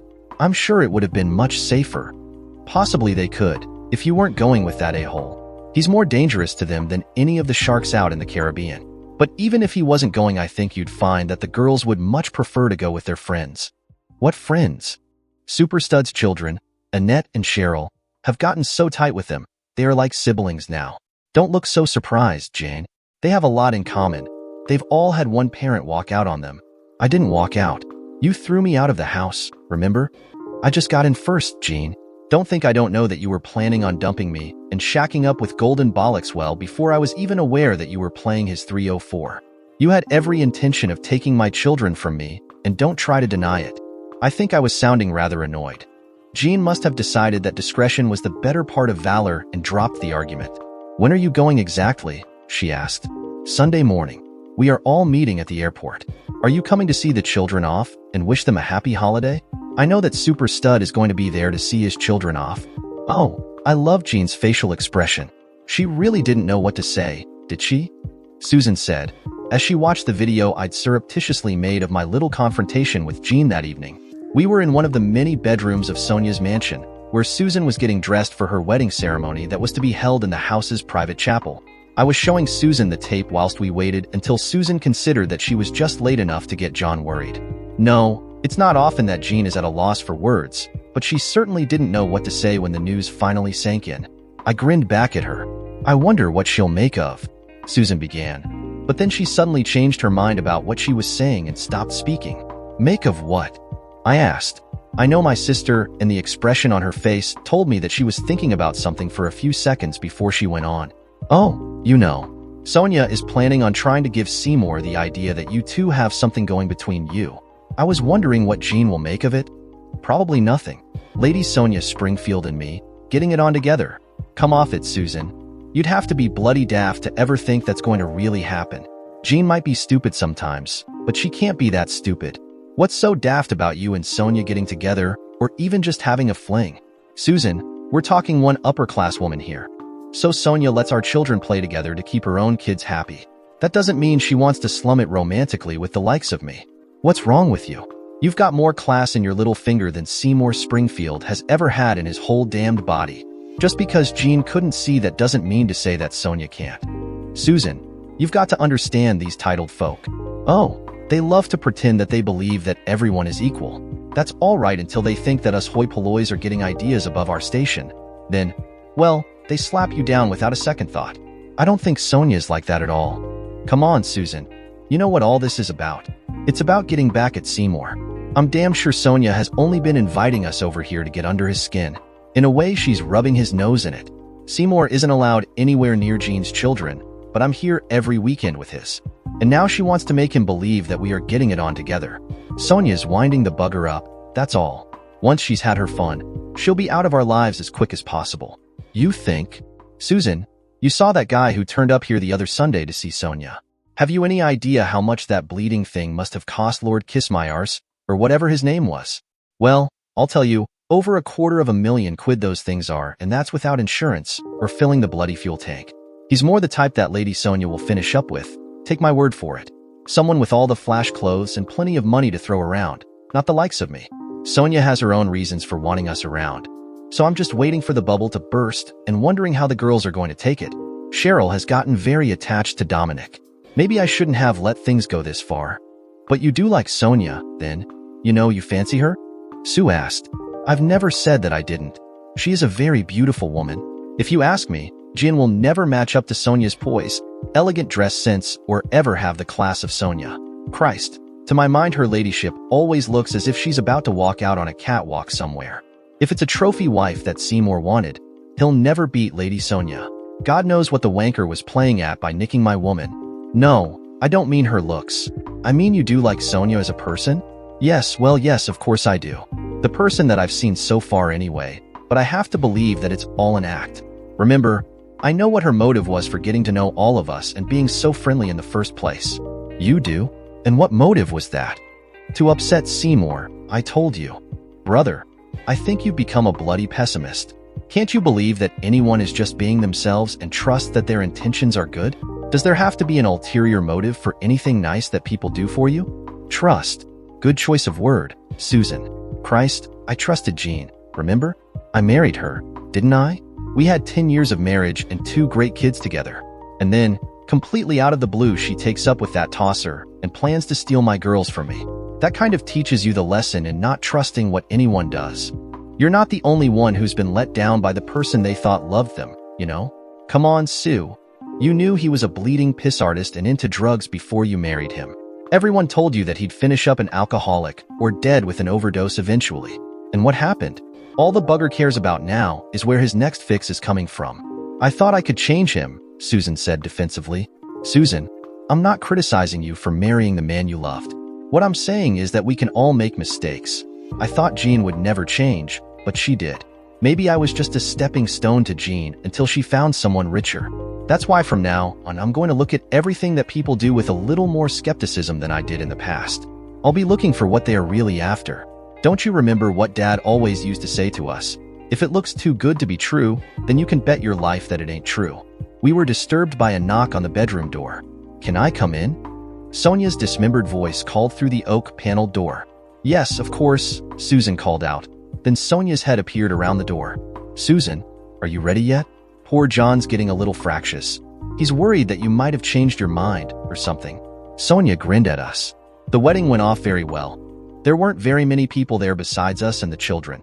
A couple of guys from John's work and their wives, and the one cousin that Susan and I were still in contact with. We had sent invites to the others, but none of them showed. And of course, Sonia's Uncle Theo, without his trusty shotgun for a change, and Lady Gilda Casson. That was the first time I ever heard her introduced or referred to by her proper title. Aunt Gilda was waiting at the bottom of the main staircase when Susan and I came down to the hall. She told Susan to remove the string of fake pearls she was wearing and then handed her a diamond pendant necklace with a matching brooch and bracelet to wear.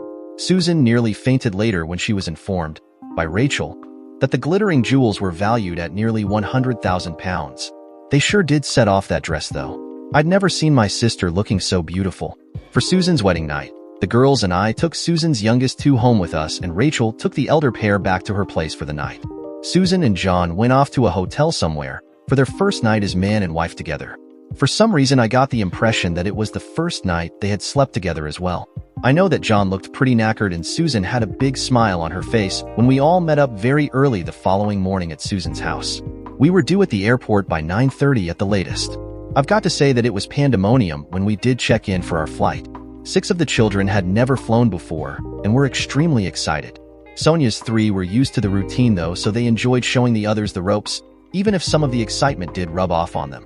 I was surprised at first to see that Jeremy and the 2 girls were in Sonia's party. I didn't question the fact because it soon became apparent that they'd been accompanying Sonia and her children on this summer jaunt for some years.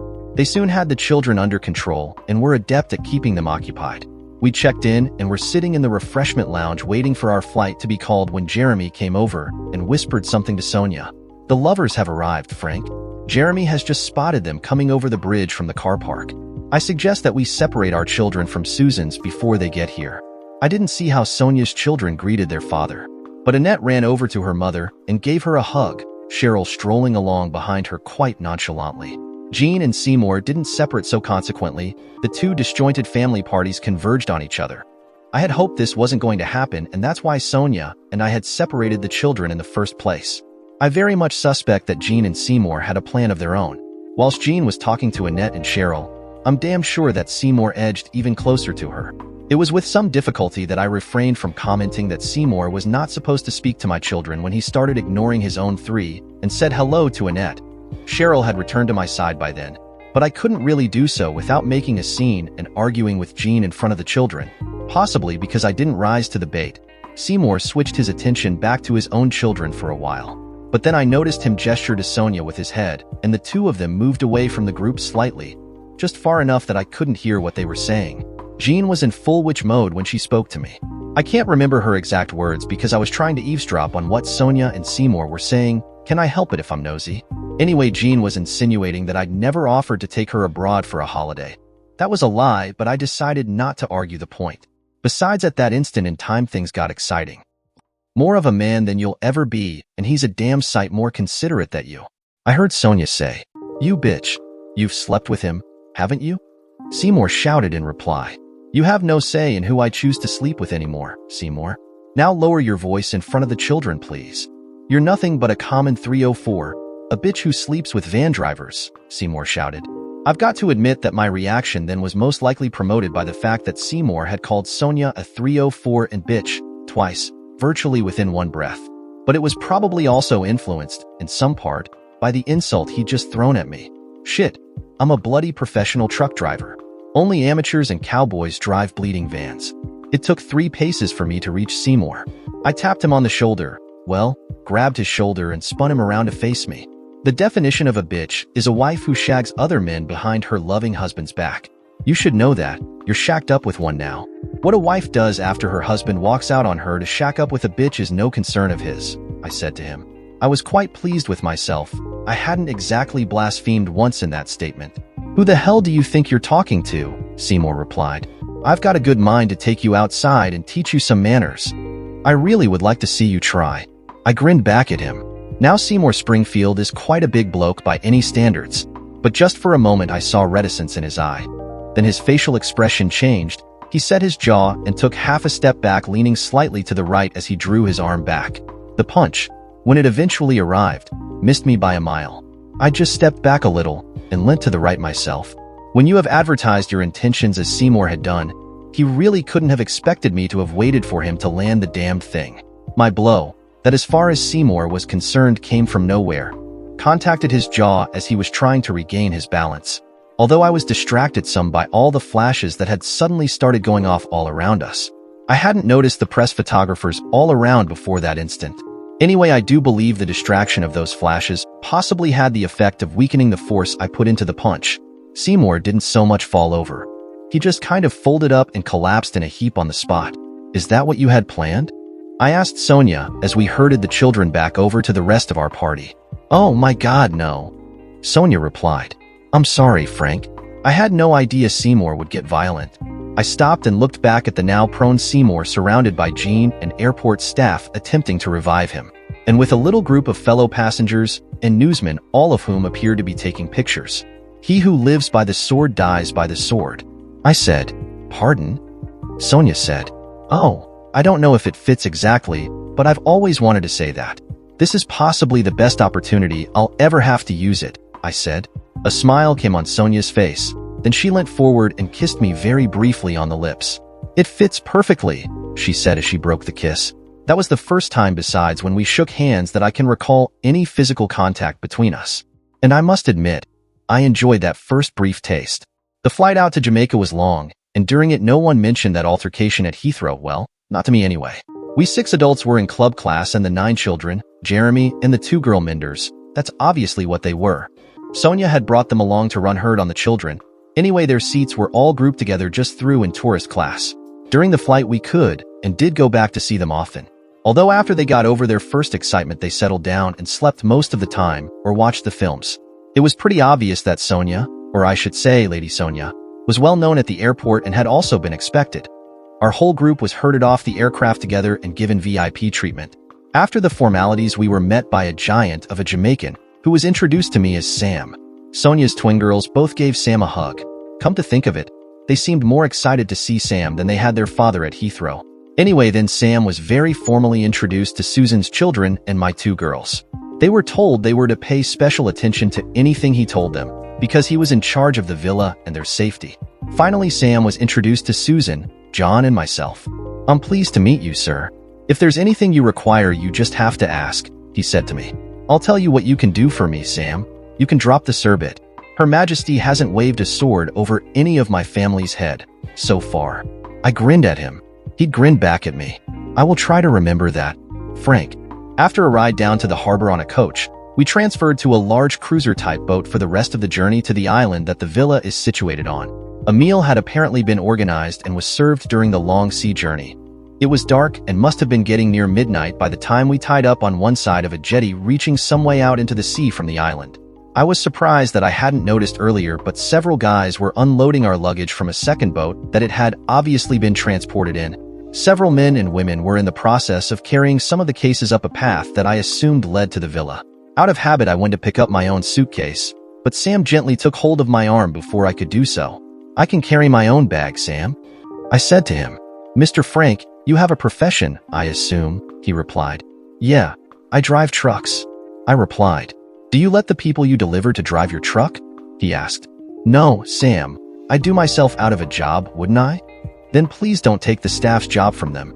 You are on vacation, and the staff here are paid to look after your every need. Well, almost. There's no other work around here except for fishing. I looked up at the big man who was smiling back down at me. Okay, Sam, this is your island, I said. Thank you, sir, and I wish it was. But I think we are going to get along fine, don't you? The short conversation was interrupted by a little scream. Both I and Sam spun around to see Simone drop the 2 bags that she was carrying, run over to young Jeremy, who just climbed off the boat, and throw her arms around his neck. Sam gave a little laugh. We told her Jeremy couldn't be coming this year as a joke. She was very disappointed. Do I assume that they are an item? Simone and Jerry have been together for many years. Jeremy and his sister are planning on joining the staff here at the villa when they finish their studies. They are going to teach the guests water sports. I believe that he and Simone will get married as soon as he moves out here. Sam hoisted a couple of suitcases and made off up the path towards the villa. I looked around and realized almost everyone else, except Jeremy and Simone, who were otherwise occupied, had gone on ahead of me, whilst I'd been talking to Sam. So I followed on in the same direction that Sam had gone in, just taking a quick look back at the lovebirds snogging on the jetty. The path led to a long flight of stairs. Some way up these I came to a large paved area with a pretty impressive swimming pool. On the other side of the pool level, I could see Sam climbing another flight of steps. These lead onto the large patio in front of the villa itself. It looked pretty big to me. Well, I had assumed it was going to be quite big to be able to accommodate all of us. But later I discovered that it wasn't just big, it was massive, built with separate wings on many levels that seemed to snake around the hillside. Later it was explained to me that although ostensibly it had been built as a private villa, the plan had always been to hire out wings of the building, something in the fashion of a hotel, when the family wasn't in residence. Mainly I gathered to help with the running costs. Several much smaller villas, which Sonia referred to as summer houses, were dotted around on the grounds. It was one of these that Susan and John were shipped off to allow the newlyweds some privacy. I have no idea which way the children went when they'd entered the villa. They had been led off by members of the staff to their own suites. Nobody had rooms. All the accommodation was in suites of several rooms, each with their own private balcony or patio area. The place wasn't just impressive, it was unbelievable to a person like me. Something like an elaborate film set. Sonia, like everyone else, had disappeared by the time I arrived inside the building, and it was Sam who led me up to my suite. That's the door to Lady Sonia's suite, Sam pointed out as we came to the door of my own. I noted that Sonia and I were in adjoining suites, but thought no more of it. It was only the following day when I discovered that all the children and the 2 teenage girls were in another wing that I began to put any significance to the room allocations. Jeremy, by the way, was accommodated in the staff villa. I didn't ask, but later I assumed that he and Simone were sleeping together. Whenever Simone was off duty, she was never more than 6 inches from his side. I took a quick shower, then set out to track down my daughters, who I soon discovered along with Susan's children being given a full tour of the house by Tadpole and his sisters. I pointed out that it was very late, and eventually the children agreed to retire to bed. They were all very excited, so I couldn't really chastise them for being up well after midnight. As they disappeared toward their rooms, I wandered out onto the patio. "Can I get you anything, sir? Coffee or something stronger?" Sam asked, apparently appearing from out of thin air. I was to get used to that habit of his over the next few weeks. It was like the man had a sixth sense. He seemed to be able to predict whenever I wanted anything, and he would suddenly be there. "Sam, it's Frank if you don't mind." "Yeah, where's the bloody bar? I could do with something." Sam led the way and I sat on a stool at the bar whilst Sam mixed me one of his special cocktails. Then we chatted for an hour or so, Sam filling me in on the villa's history, and he talked a lot about Sonia's father who Sam had apparently been devoted to. It was pretty obvious that that devotion had been transferred to Sonia with her father's demise. I have no idea whatsoever as to the time I got to bed. I know that I was awakened by Cheryl and Annette charging into my room and diving on top of me whilst I was still in bed. "Come on, Daddy, get up. We are all going swimming after breakfast," they demanded in unison. Shooing the girls from my room, I had a shower, slipped some trunks on under a pair of shorts, added a shirt for decency, and made my way down to the dining room. Only no one was in there. They were eating breakfast under a large canopy out on the patio. "Good morning, Frank. Did you sleep well?" Sonia asked. Sonia was standing there, dressed in one of the briefest red bikinis I'd ever seen in my life. I thought I was used to her brief swimming attire from the ones she'd worn at her mansion, but this one couldn't have half the material in it that those had had. Although she did have a sarong wrapped around her waist, but it was made of chiffon so it didn't exactly hide anything. Christ, the woman was any man's dream standing there. There was something about the expression on Sonia's face when she asked the question that I couldn't put my finger on as well. "Good morning, Sonia. A little hot, but I think I'll get used to it. If you close the shutters, you can put the air conditioning on, you know. We're trying to be a little environmentally friendly, and the aircon shuts down in the private rooms if the windows are open and you are left with the old-fashioned fans, like we have in the rest of the house." Once everyone, except for John and Susan, had appeared, we had some difficulty in persuading Susan's youngest two not to go searching for them, and had breakfast. We all adjourned to the swimming pool where most of the morning was spent splashing around in the water with the children. Yeah, well, that was the idea, but with hindsight I realized that Sonia and I seemed to be going for the same beach ball all the time.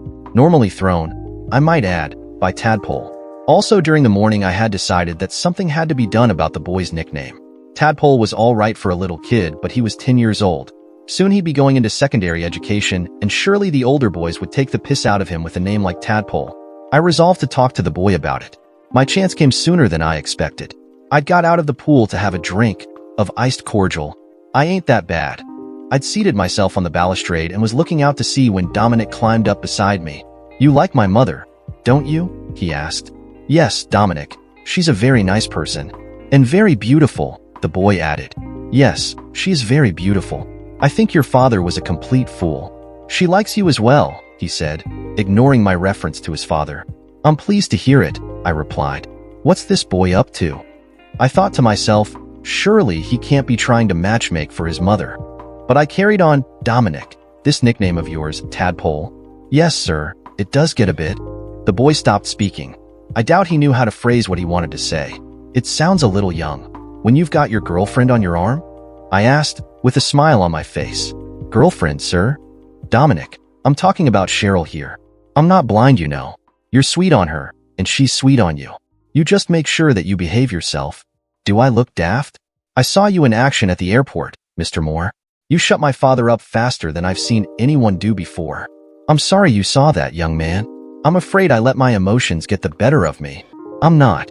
He's a real pig most of the time, especially to my mother. He's hit her quite a few times, you know." "Oh, Christ. Don't tell mother I saw, though. I was supposed to be in bed. One night, if the gun cupboard hadn't been locked, I think I would have got a shotgun and killed him."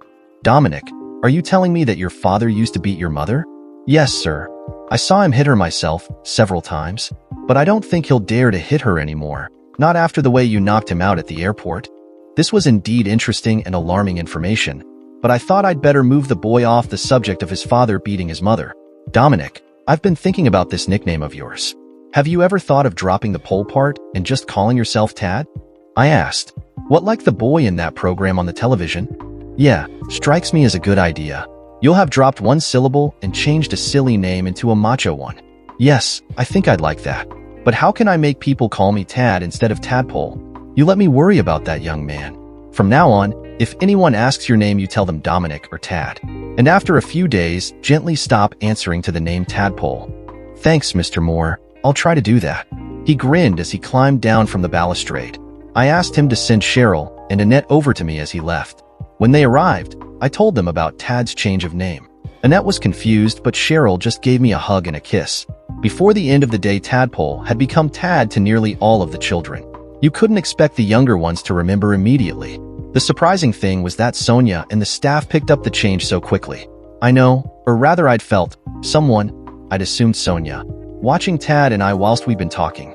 She gave me a wonderful smile when I was the first one to call him Tad whilst we splashed about in the pool later. After dinner that evening, I was standing alone out on the patio. Jeremy and Simone were down below in the pool, and I was watching them as they frolicked together. Then I saw Susan and John appear from one of the other paths, also dressed to swim. They had a short conversation with Jeremy and Simone before they got into the pool as well. Watching the lovers play. You're not excited wathing them, are you? Sonia was suddenly standing beside me. No, I was thinking that they'd probably prefer it.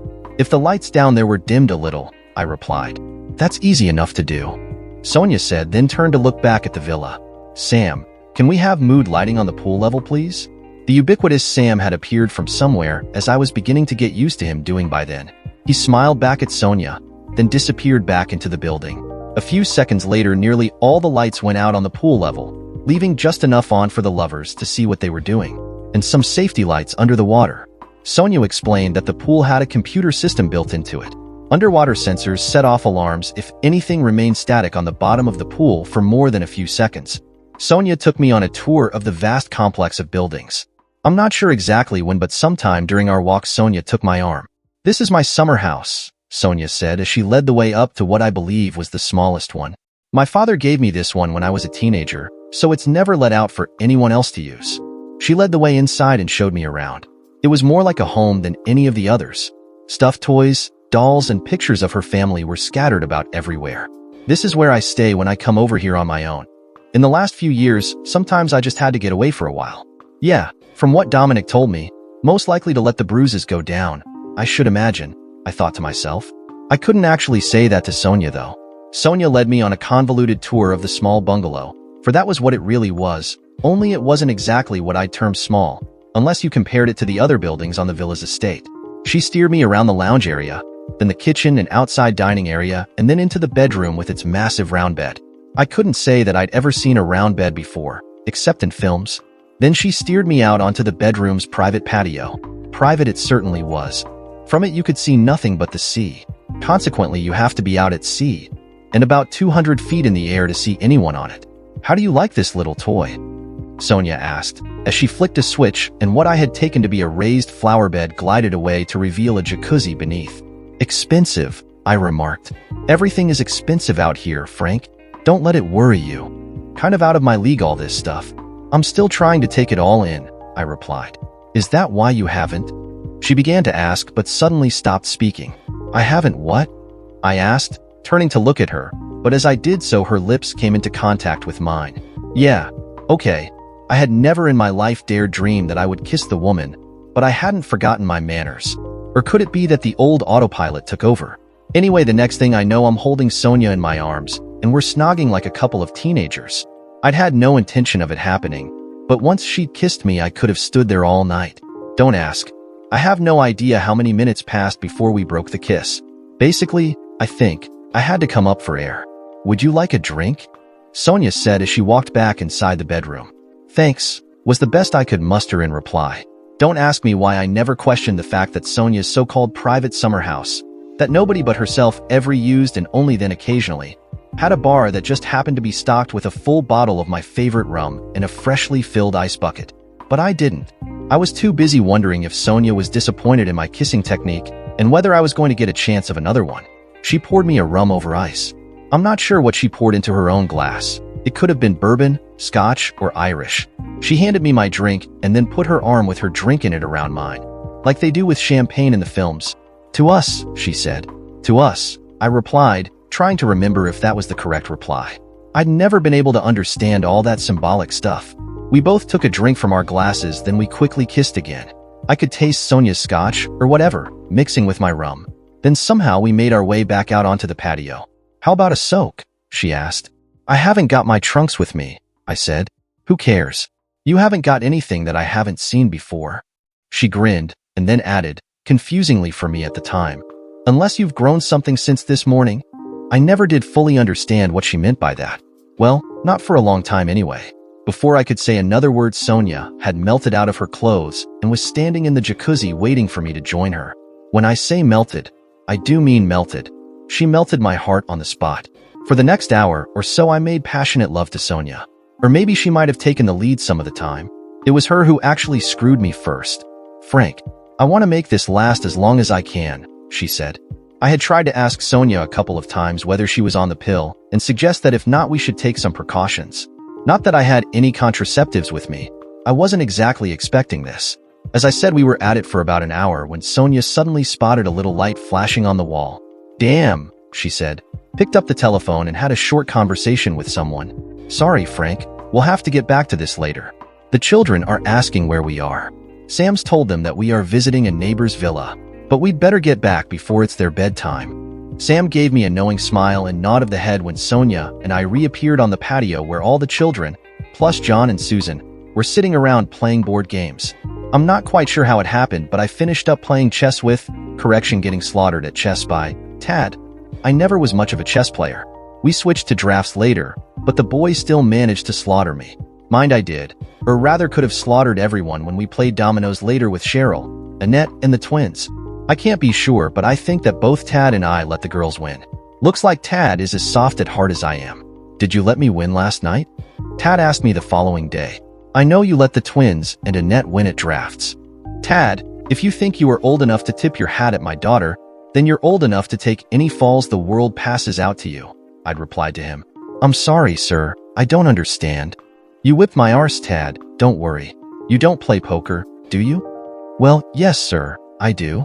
"In that case, remind me never to play with you. I'd be bankrupt in a week." I think Tad understood me that time, and he went off with a smile on his face. "Did he beat you?" Sonia, who had overheard the conversation, asked. "Beat me?" "The little sod buried me," I replied, laughing. Whoops, got ahead of myself again. I was on that second night at the villa, wasn't I? Well, it was extremely late before the last of the children had gone to bed. John and Susan slipped off to the little hideaway as soon as Susan had put her youngest down for the night. So that left just Sonia and me sitting on the main patio. I hadn't noticed, but as the evening had gone on, someone, most likely Sam, had been dimming the lights by switching some of them off. Suddenly I realized that the only light left on was the one over the table that the drinks were on. All the rest of the light was coming from the moon, or the few lighted windows in the villa. Just as suddenly as I realized how dark it was, Sonia sat herself on my lap and a snogging session ensued. "Sonia, isn't this a bit public? One of the children might come back down," I suggested. "Let's take it somewhere a little more private then, shall we?" she suggested. I did note that the light over the table went out, all on its own as we stepped back inside the villa. Sam must have been around somewhere. I got a surprise when we got to the door to Sonia's suite, though. She kissed me and wished me good night, then stepped inside and closed the door on me. Somewhat confused, I returned to my own room, where I decided to have a cold shower to cool myself and my emotions down. When I came out of the shower, I poured myself a drink of water from the ice jug in my room and wandered out onto my private patio or balcony thing to look at the sea. "Thought you'd never get here," Sonia's voice said from the balustrade where she was sitting. "What the?" I managed to say. "You wanted privacy, Frank. It wouldn't do for one or more of the children to be sneaking about and see you enter my room now, would it?" She smiled at me. "You cheeky monkey. You were teasing me." We climbed over the balustrade and made our way to Sonia's room for most of the night. Sonia pointed out that my girls might come and visit me again in the morning. We even got a telephone warning in Sonia's room, Sam again, I suspect, that my girls were up and about the following morning. Every night after that, Sonia would arrive in my room shortly after we'd retired. We'd kiss and cuddle on my bed for a while before moving into her room for the fun and games. Although I was getting worried, I was falling in love with this woman who I figured that I could never have in the long term. I'd fallen in love with Sonia well before we flew out to the Caribbean, but I just tried to ignore the fact. The next month was one long round of swimming, water activities, and parties at our and neighboring villas. All sorts of people who were staying at or owned other villas on the island turned up to visit Sonia. Film and pop stars, politicians, both British and American, and member or two of the British aristocracy, and some apparently pretty rich and undeniably handsome men, who I believe were looking to replace Seymour when the divorce was final. John and Susan could only stay at the villa for a fortnight. They had to get back to work. However, Susan's children stayed on with us for the rest of our time out there. We had planned to stay for the 6 weeks of the school holiday, but somewhere along the line it changed to 2 months. So there we were 7 weeks into the holiday, and Sonia had just decided that she wanted an afternoon session in her private summer house. Sonia had just mentioned our first meeting and was throwing all that bullshit about me being such a great guy at me again. I might have been in love with the woman, but I knew damned well it couldn't lead to anything in the long term. We came from completely different worlds. Come on, Sonia. You know as well as I do that you are going to tire of me before very much longer. I said to her, "Why do you say that? Are you tired of me?" she asked, sounding very hurt. "My God, no, Sonia.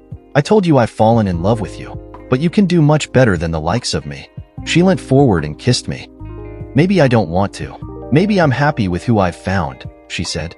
"And tell me, what would Lady Gilda Casson or Uncle Theo have to say about that?" I asked her. Sonia sat up straight, and a thoughtful look came over her face. "Yes, that's a point. Aunt Gilda. I wonder what she'd do in the circumstances." Sonia mused. Then she smiled and leant down and kissed me again. "For the moment, can we forget about who you are and who I am, and just go play in my jacuzzi for a while, until the children work out that we are missing again? There are times when arguing for argument's sake just isn't worth the effort." So we walked arm in arm up to Sonia's private summer house. About 4 or 5 days later, I didn't see the significance in Tad and Cheryl insisting that I go out on one of the sailboats with them, so that they could demonstrate their prowess at sailing to me. It took some persuading on everyone's part to convince me that a complete novice should go out in the open sea with 2 10-year-olds who would have to do all the sailing. I had no idea what to do or how to navigate if anything went wrong. In the end, Jeremy, Simone, and the twins came along as well on one of the other boats. I suppose we were out for about 2 hours and I was just beginning to enjoy myself. I'd been watching what everyone was doing very closely and had convinced myself that I could sail the boat back to the island myself if anything went wrong, when Tad suddenly decided that it was time to go home. The trouble was that when we got to the jetty and I climbed off the boat, Tad and Cheryl cast off again and sailed away. I had no idea what the little tykes were up to, but I stood and watched as they rendezvoused with Jeremy's boat in the bay. Then both boats sailed off around the headland. The pool was deserted and strangely quiet as I walked up to the villa. There was no one on the upper patio either, and even Sam didn't appear when I went into the lounge where the bar was. This is all very strange, I thought to myself as I threw some ice into a glass and I poured myself a large rum. "I'll have a gin and tonic while you're behind there, young man." Aunt Gilda's voice cut the air like a knife. Jesus, I nearly dropped the bottle of rum I was holding. Now that would have been sacrilege. "Lady Casson, I didn't know that you were coming today," I said in surprise. "Young man, you know that it's Aunt Gilda to the family, and don't you go forgetting it." "Anyway, I can't stand it out here. Too damned hot for my constitution," she replied, "but I had to come to sort this mess out." "What mess is that, Aunt Gilda? Is there some problem with Sonia's divorce?" "Of course not. No, you're the only problem around here, young man." I knew it. I figured that Aunt Gilda had somehow heard about Sonia and me getting it on together. Most likely Sam had reported back to headquarters. I figured Aunt Gilda was there to kick me out and send the girls and me home. Now, I think Lady Sonia Moore sounds just a little plain. How about Casimore? It would bring the family name back into use as well. "Sorry, but you've lost me there, Aunt Gilda. After the wedding, I think Sonia should use the name Casimore. What do you think?" "What wedding?" "Yours and Sonia's, of course. We can't have any illegitimate children in the family." "You've lost me completely, Gilda," I said. "Oh, for pity's sake, Sonia's baby. It can't be born a moron. The last time that happened was over 100 years ago, and we had all sorts of trouble sorting everything out. Are you telling me that Sonia is pregnant?" "Why, of course, didn't you know?" "But who's the—" "Yeah, I was just about to ask the stupidest question in the universe. Why I hadn't figured out that Sonia hadn't had a period since we'd arrived out there, I don't know. Anyway, Aunt Gilda interrupted me before I finished asking it. "Oh, dear, the silly girl has tried to entrap you, hasn't she? She said she was going to move heaven and earth to get you to marry her. Looks like she tried trickery. But she's a lady and I'm a man, and a damned good one at that." Sonia's voice came from behind me somewhere. I spun around to face her. But she didn't address her next remarks to me. She spoke to Aunt Gilda. Please tell him, Gilda. I don't think that he'll believe me. No, he's very proud, isn't he? Well, Frank, when I met Sonia's uncle, I was a maid in the big house of hers.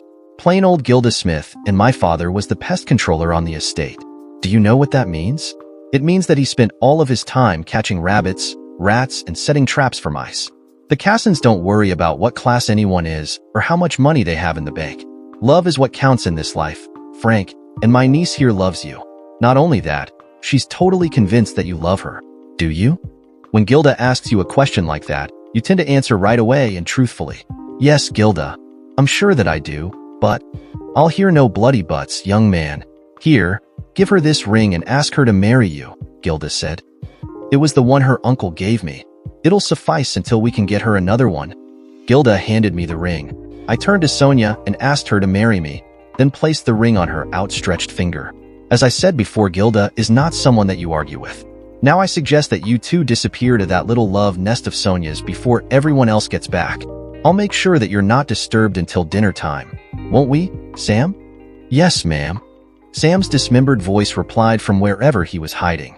Sonia and I were married 2 weeks after we returned from the Caribbean. Sam and Simone came over for the ceremony, but there weren't very many more guests than there had been at Susan's wedding.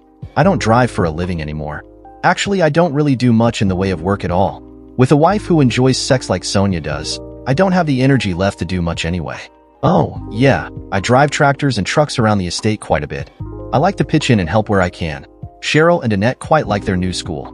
Well, providing Tad's about Cheryl would enjoy any school anywhere in the world, although we have had some stick about their close relationship from the head teacher. Sonia had another girl, and the other 5 children dote on her. She's going to be really spoilt when she gets older. Jean and Seymour didn't last that long. Well, they couldn't really because someone bubbled Seymour to the authorities about some dodgy deal he'd been involved with, and he's doing time now. If you're wondering, it wasn't Sonia or me. I sometimes get the suspicion that it could have been Jean herself. I have to wonder whether Seymour made the mistake of raising his hand to her. Whatever, she's shacked up with a newspaper editor now, who just happens to be the editor of the same newspaper that broke the story about Seymour's misdemeanors. She visits the girls now and again, and even takes them out with her new husband sometimes. How do I like being a kept man? Well, I could think of worse places to be, but I've gotten used to the nice, peaceful, easy feeling that I get, sitting out here on the back lawn bashing away at this keyboard, whilst my loving wife feeds our baby beside me. Life goes on. Dear listeners, please share your thoughts in the comments section below, and don't forget to like, share, and subscribe.